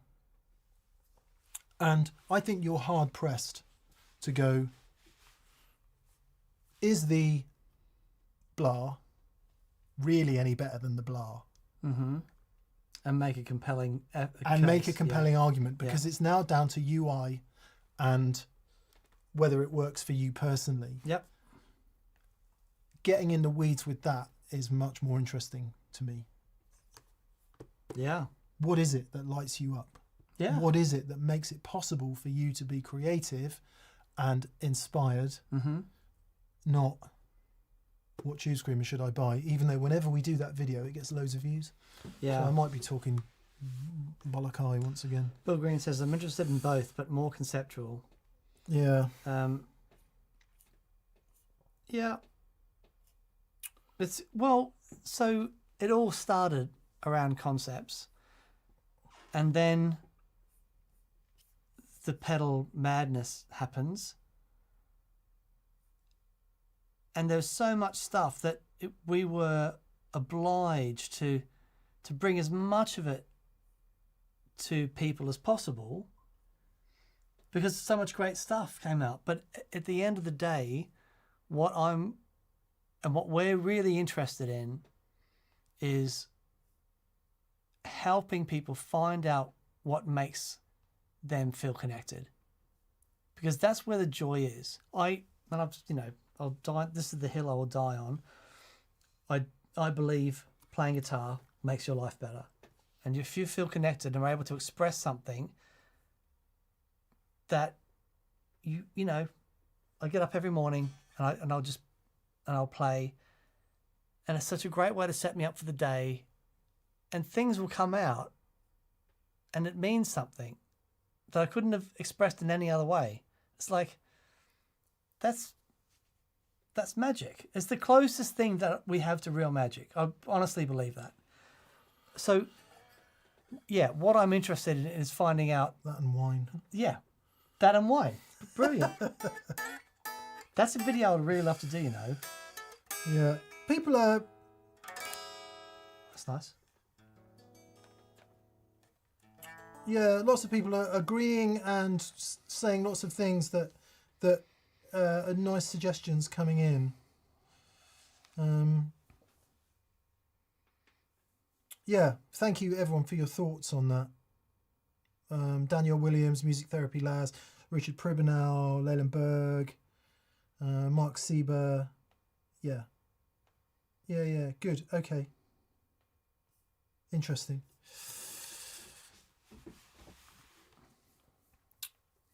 Thank you for that. Anyway, that sort of prompted some mental stimulation. Yeah. Someone was asking about the Lazy J amplifier and how reliable they are. I've done over 1,000 gigs with my Lazy J J20, and I never had a single problem. And I used to throw that thing around. It was easily the most reliable amp I used for a long time. So, yeah, look, Jesse really knows this stuff. Astonishing sounding amplifier.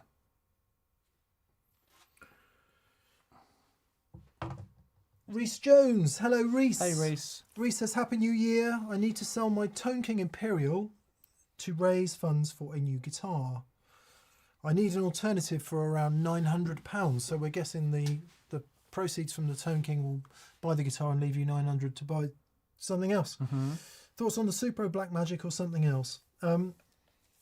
Okay, so question number one, do you love the Imperial? Do you like it a lot? And if the answer is yes, the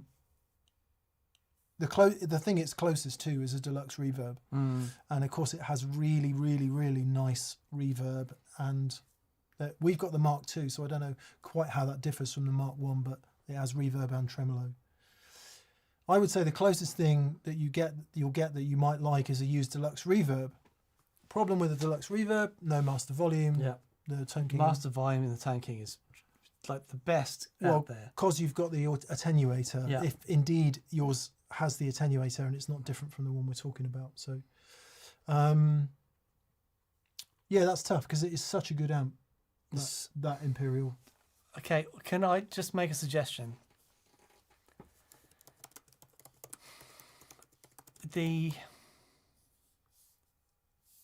Before you go down that route, find the amp that you're going to be happy with. Because if you sell the Tone King and you get this guitar and the amp isn't up to muster, you're going to find it really hard. It might be that you need to delay the purchase of the guitar and save up a bit longer. If the Tone King is your dream amp and it's exactly the amp that you want, just imagine what you're going to be like in 4 years when you go, oh, I never should have sold that amplifier. It was perfect. You know, you might have something else that you can sell, but it might not be. It might be, yeah, it's okay. Yeah, if you're like indifferent it's okay, about it. I'm completely indifferent about it. Yeah. I can happily trade it for something else. Yeah. The issue with the Black Magic, our Black Magic does not have reverb. No. You could always Great sounding amp. Yeah, it is a good sounding amp. It's much more strident and strong. Yeah. The Tone King, it does have more mids if you use the second channel, but it does a really good black panel deluxe reverb type impression, which is, you know, that sound that we know and love. The Black Magic is stronger in the mids. It's quicker. Yeah. It overdrives in a different way. It's kind of a harder overdrive. It's a really, really nice amp. Really nice amp, but it's not that Fender thing. And they do one with reverb. Yeah. Which again might be a bit softer sounding. One of the effects of putting reverb in an amp is that the power distribution and everything else changes a bit, and depending on how it's sent and recovered, sometimes they use a tube for that. That can soften off the sound of the amp quite a bit. Certainly did it in your Matchless, didn't it? Yep. So it might be that if you go for the Black Magic with the reverb, it will be closer to it. Yeah. We Leyland- like it a lot. Leylandberg says, I'm on my third Tone King Imperial because I've regretted selling it. Yeah, it is a really, Just be sure. really, really good amp. It's a great amp, so I'm just be sure. I'm just having a look around. I don't know if you might be able to get a Victory V40 Deluxe. Yeah, they're great. Let me just see if you can get a Victory V40 Deluxe. If you can, I'm going to say buy that now. But they might be a little bit more than that.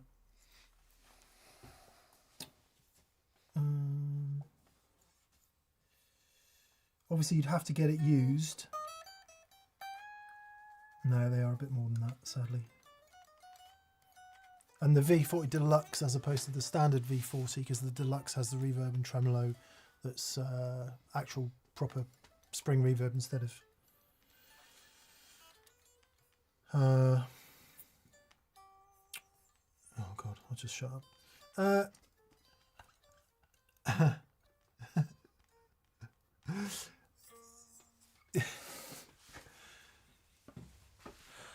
Yeah, maybe one of the 68 Custom Deluxe reverbs from Fender. You can certainly pick those up for about that kind of money. Supersonic 22, if you can find one of those. Great amp. Supersonics are brilliant. There's That's a great shout, actually. There's quite a few Fenders in there. Yeah, the little red knob ones. No, Yeah, what's the... there you go. Supersonic 22. 2-channel. Yeah, okay. That's worth a look. There's one on There's one on Reverb here in Southampton for 800 quid. That would be a great amp.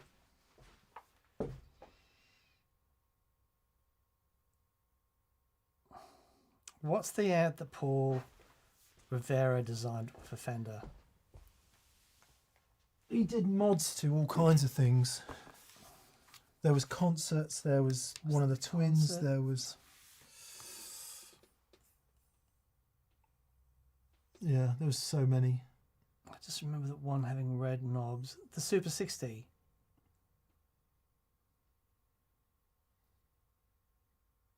Yeah, have a look. Have a look. Yeah. Good luck. Yeah, good luck, mate.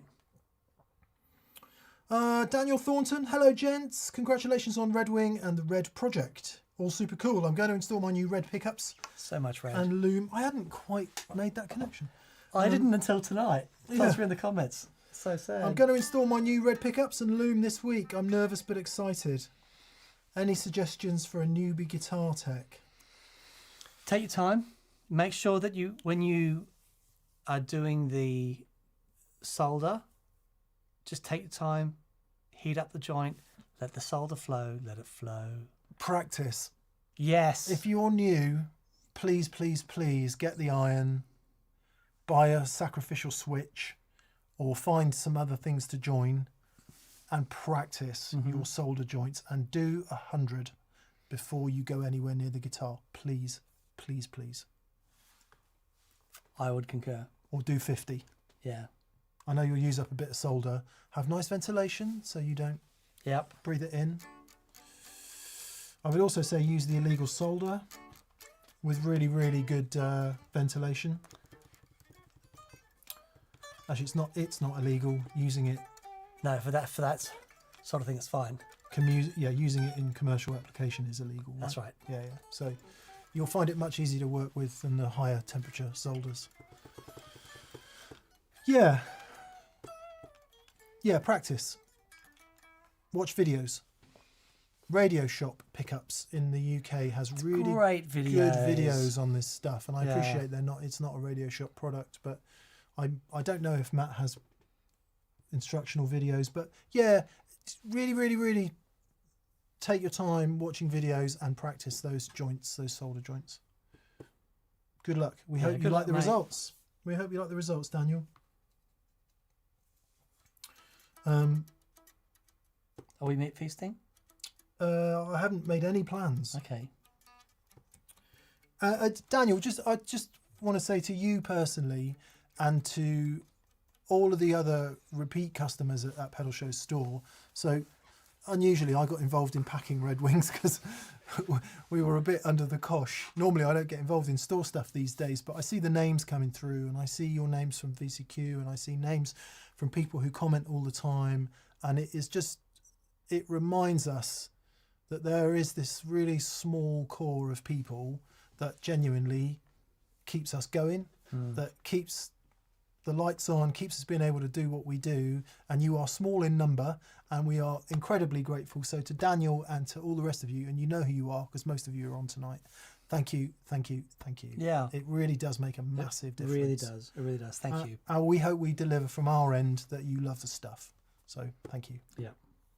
Yeah, very good. Ed, Airfire. G'day, mate. And to you, buddy, same thing.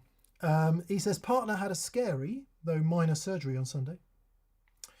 At a time where I feel I need guitar most, it's gone. But the last thing I want to do is go out of my comfort zone. Send help.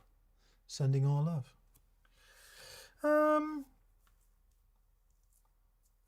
When you say, at a time where I feel I need guitar most, it's gone. What do you mean, Ed? Do you mean...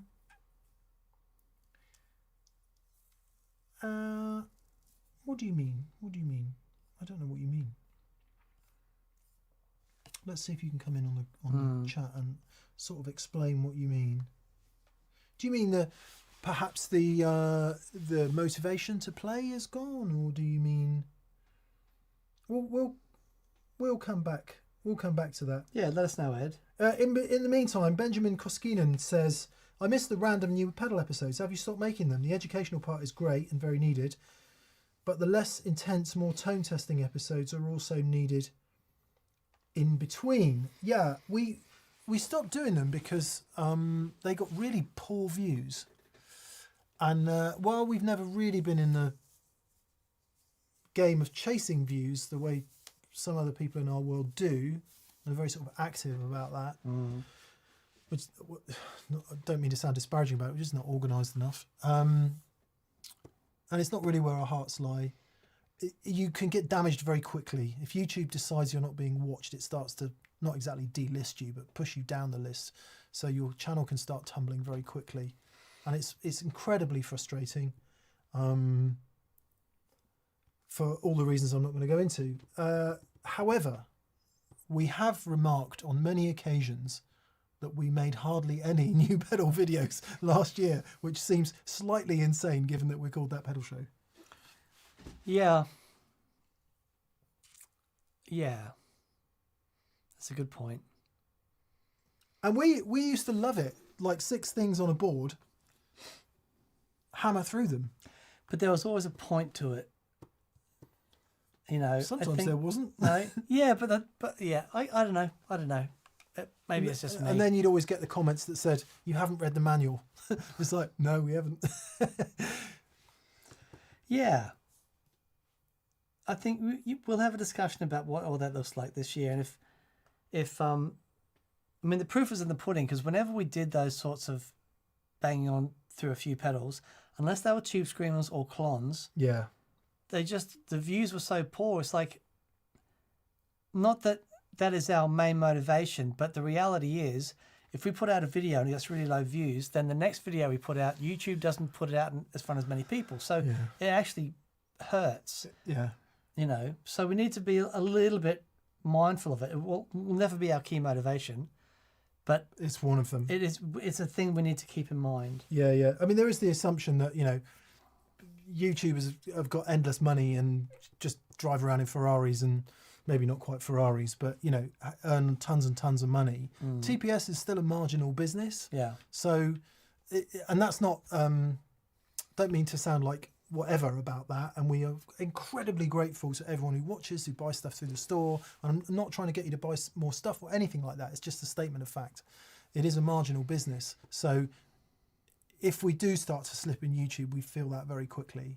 And so, yeah, we're just mindful of it. So Airfire says, I mean, I pick up the guitar and I try to strum the things I really love, and I just don't feel inspired.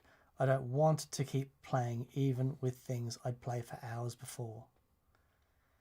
We all, look, if this is your first time experiencing this, Ed, do not be overly concerned. Yeah.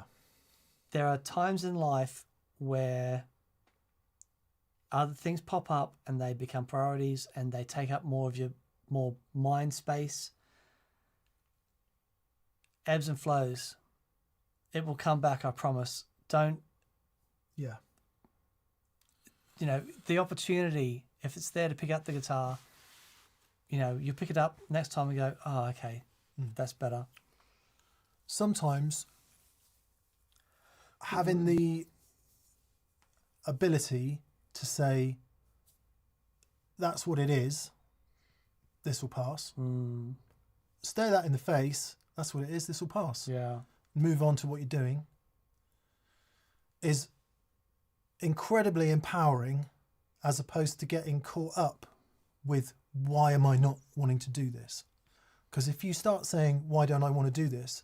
You'll very quickly come up with lots of reasons, which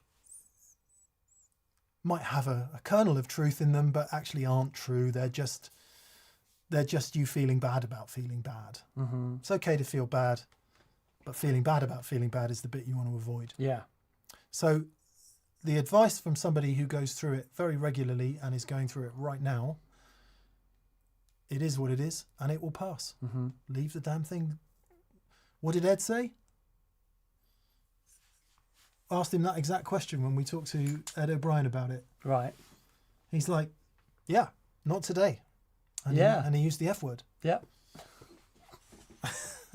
So yeah, let it be what it is, Ed. What? And try and just go, yeah, that's not for me today. Yeah. So he described that circular thing. He's like, he says, yeah, that's good. He's talking about his guitar playing. And he's like, yeah, that's good. He goes, it's okay. No, that sucks. And then it's, I suck. And then it goes back around to, oh no, it's okay. And then back to it's good. So, you know, that happens. John Fruin is saying second channel, Old Chestnut. Yeah, loads of people have suggested the second channel. We can barely maintain the first one. I think Robert Rossello is saying he misses those videos as well. Lots of people saying they really liked them. I think, and Benjamin Koskinen is saying he's really surprised they were the least popular. Although all the people that like them are here tonight. Yeah, it's part of the mix, isn't it? I think the answer probably is we just need to do one at every now and again. I really love it as a format. Just pick pedals and hammer through them. I love it because it's kind of like, oh yeah.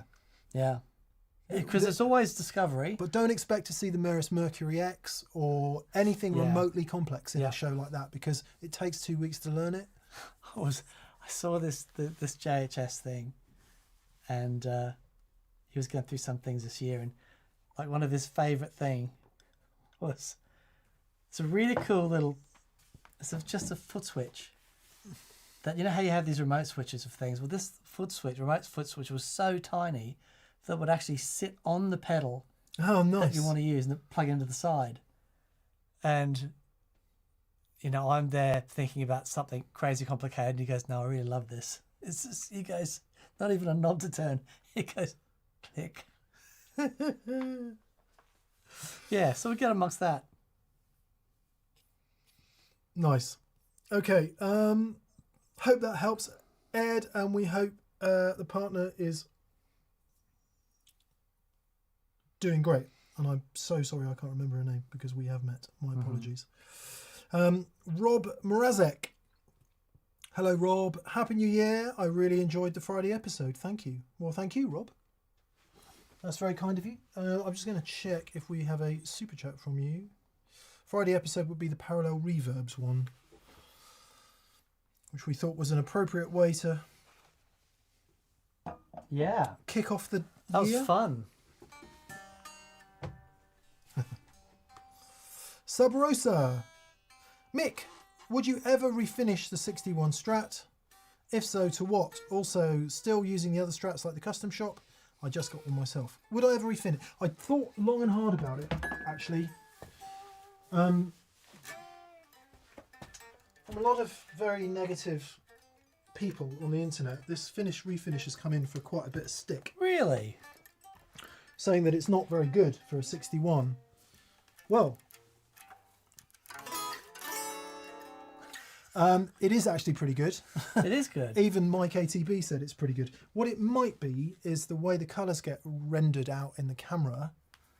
Sometimes it can look really, really clowny. Like this bit of red here. I mean, if you look at it closely, it is quite a strong gradation. But according to Mike at ATB, it's pretty typical 61 burst. Yeah. Even if it doesn't look it on the screen. And people that have seen it up close say it looks good. Yeah. Regardless of all that, I think it looks good. What a great guitar. It is quite thick. And is it? I did think about seeing if You rub it back a bit. Mr. Brown could do it thinner. But then I thought, no, I love this guitar. Yeah. And I don't want to mess with it. No, it is a slippery slope. And if it were ever to be refinished, it would be refinished Sunburst, because that's what colour it was when it was new. I've got a picture of it in 61 with its original owner. And he put that end of the switch tip on in 1961 or 62, whenever the picture was taken.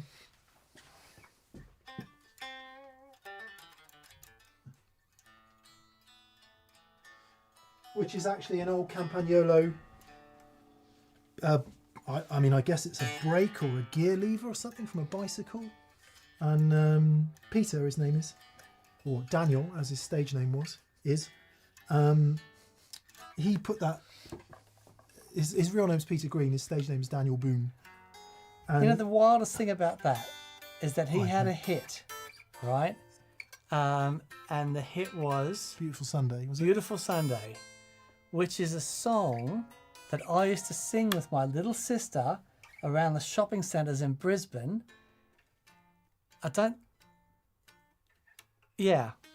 We're in this little singing group, and that was one of the songs we used to sing, and I have never heard it before or since.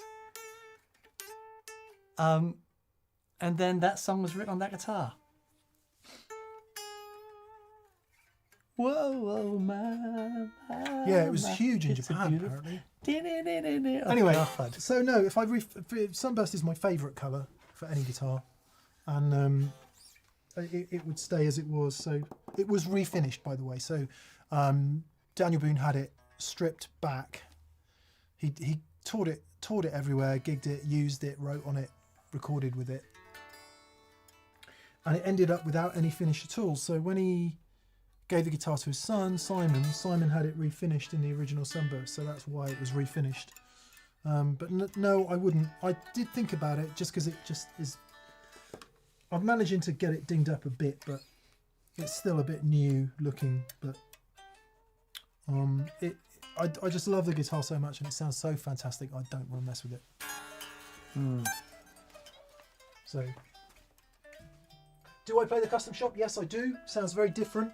It actually sounds, my Gold Custom Shop one, and to some extent Transit Van even more, actually sound more traditionally Stratty than the 61. The 61 is quite the sledgehammer. Yeah. It's a real thick sounding guitar, which I love about it. Some of that is to do with the setup, but the both Transit Van and the Custom Shop one, this one, do sound a bit more traditionally Stratty.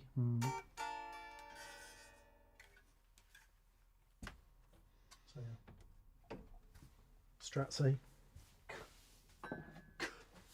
You could argue that it's the perfect guitar. I wouldn't argue that, but you like it. No, I mean Strats in general, the design of Strat. Oh, I see. Yeah, well, I think it's the telly, but anyway. Yeah, but the Yeah, old wanger. Having the old wanger. The old wanger. The old wanger. I might get this routed out and get a Strat. I'd be so much better with a Floyd Rose and a Seymour Duncan Invader. Because I think there's probably enough meat in the neck to actually put a locking nut straight through there as well.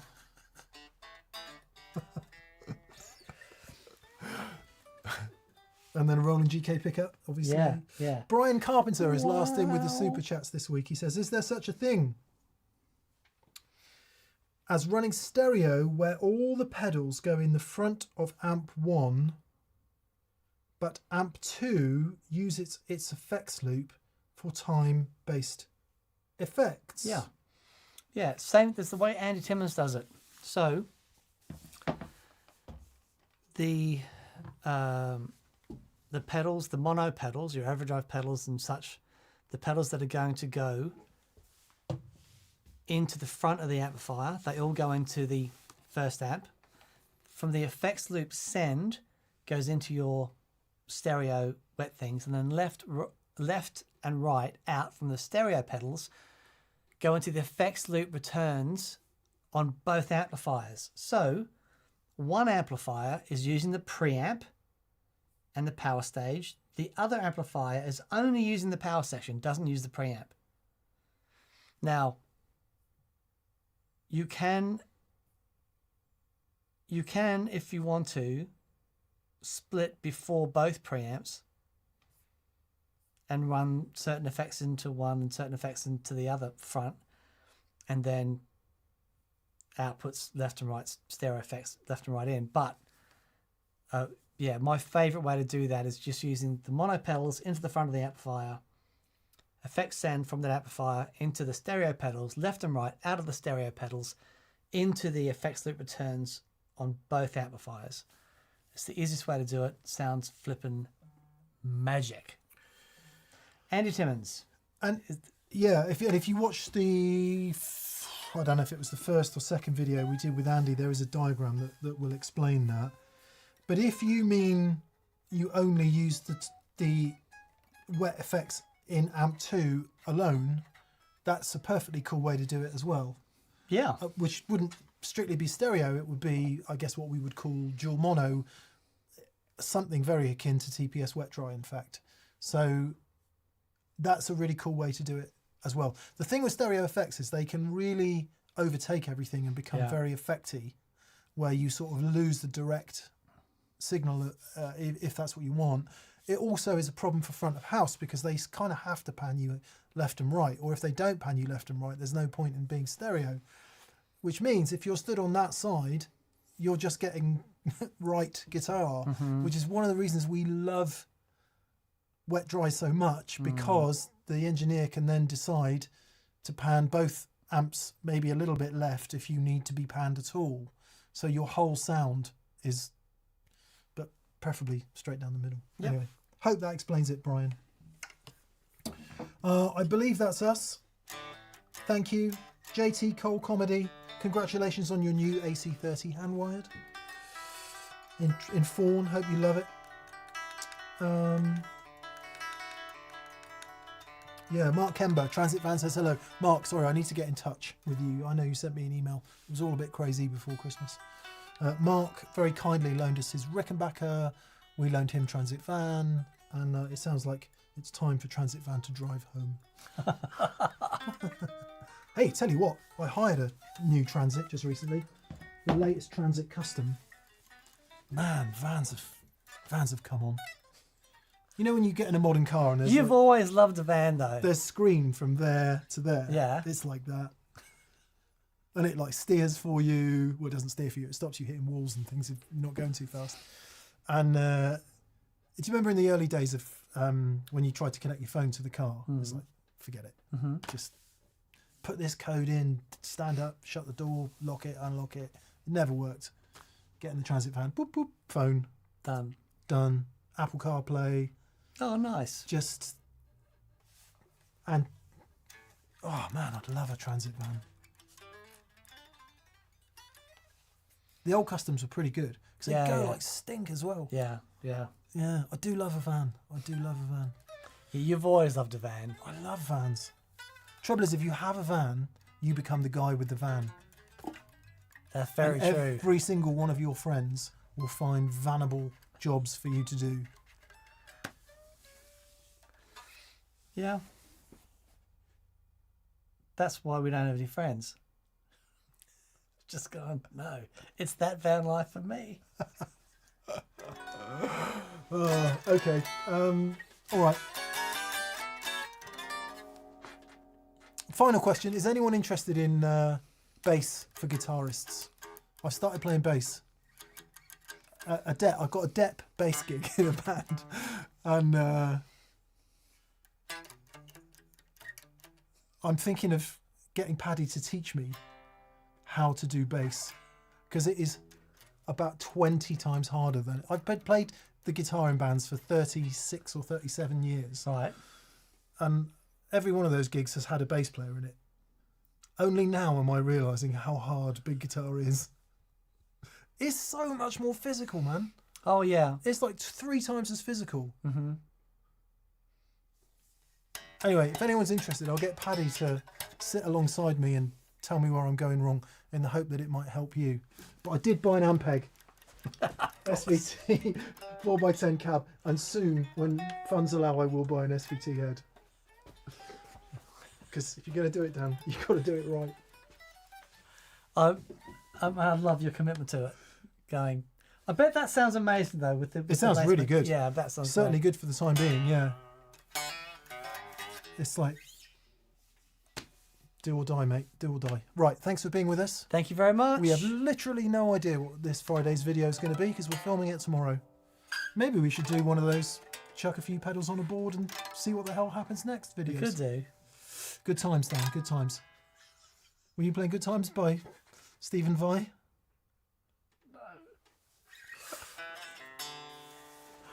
Ah.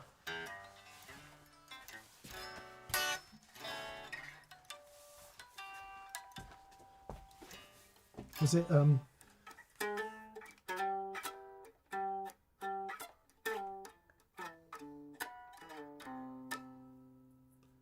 Oh, that's the yeah, skyscraper. It's Good Times. Yeah, but then he does the sisters when he goes. It's almost that. He goes. Oh, a different That song. one. But then he goes, you know, similar shenanigans, and all this stuff.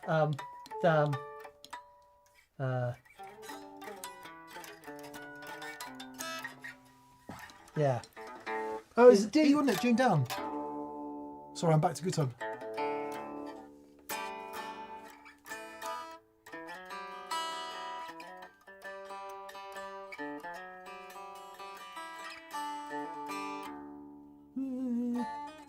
Anyway, you will have nightmares about that when you go to bed tonight. Apologies. Sorry to Mr. Stephen Vai. Place out, Dan. Bye bye. See you Bye-bye. Friday.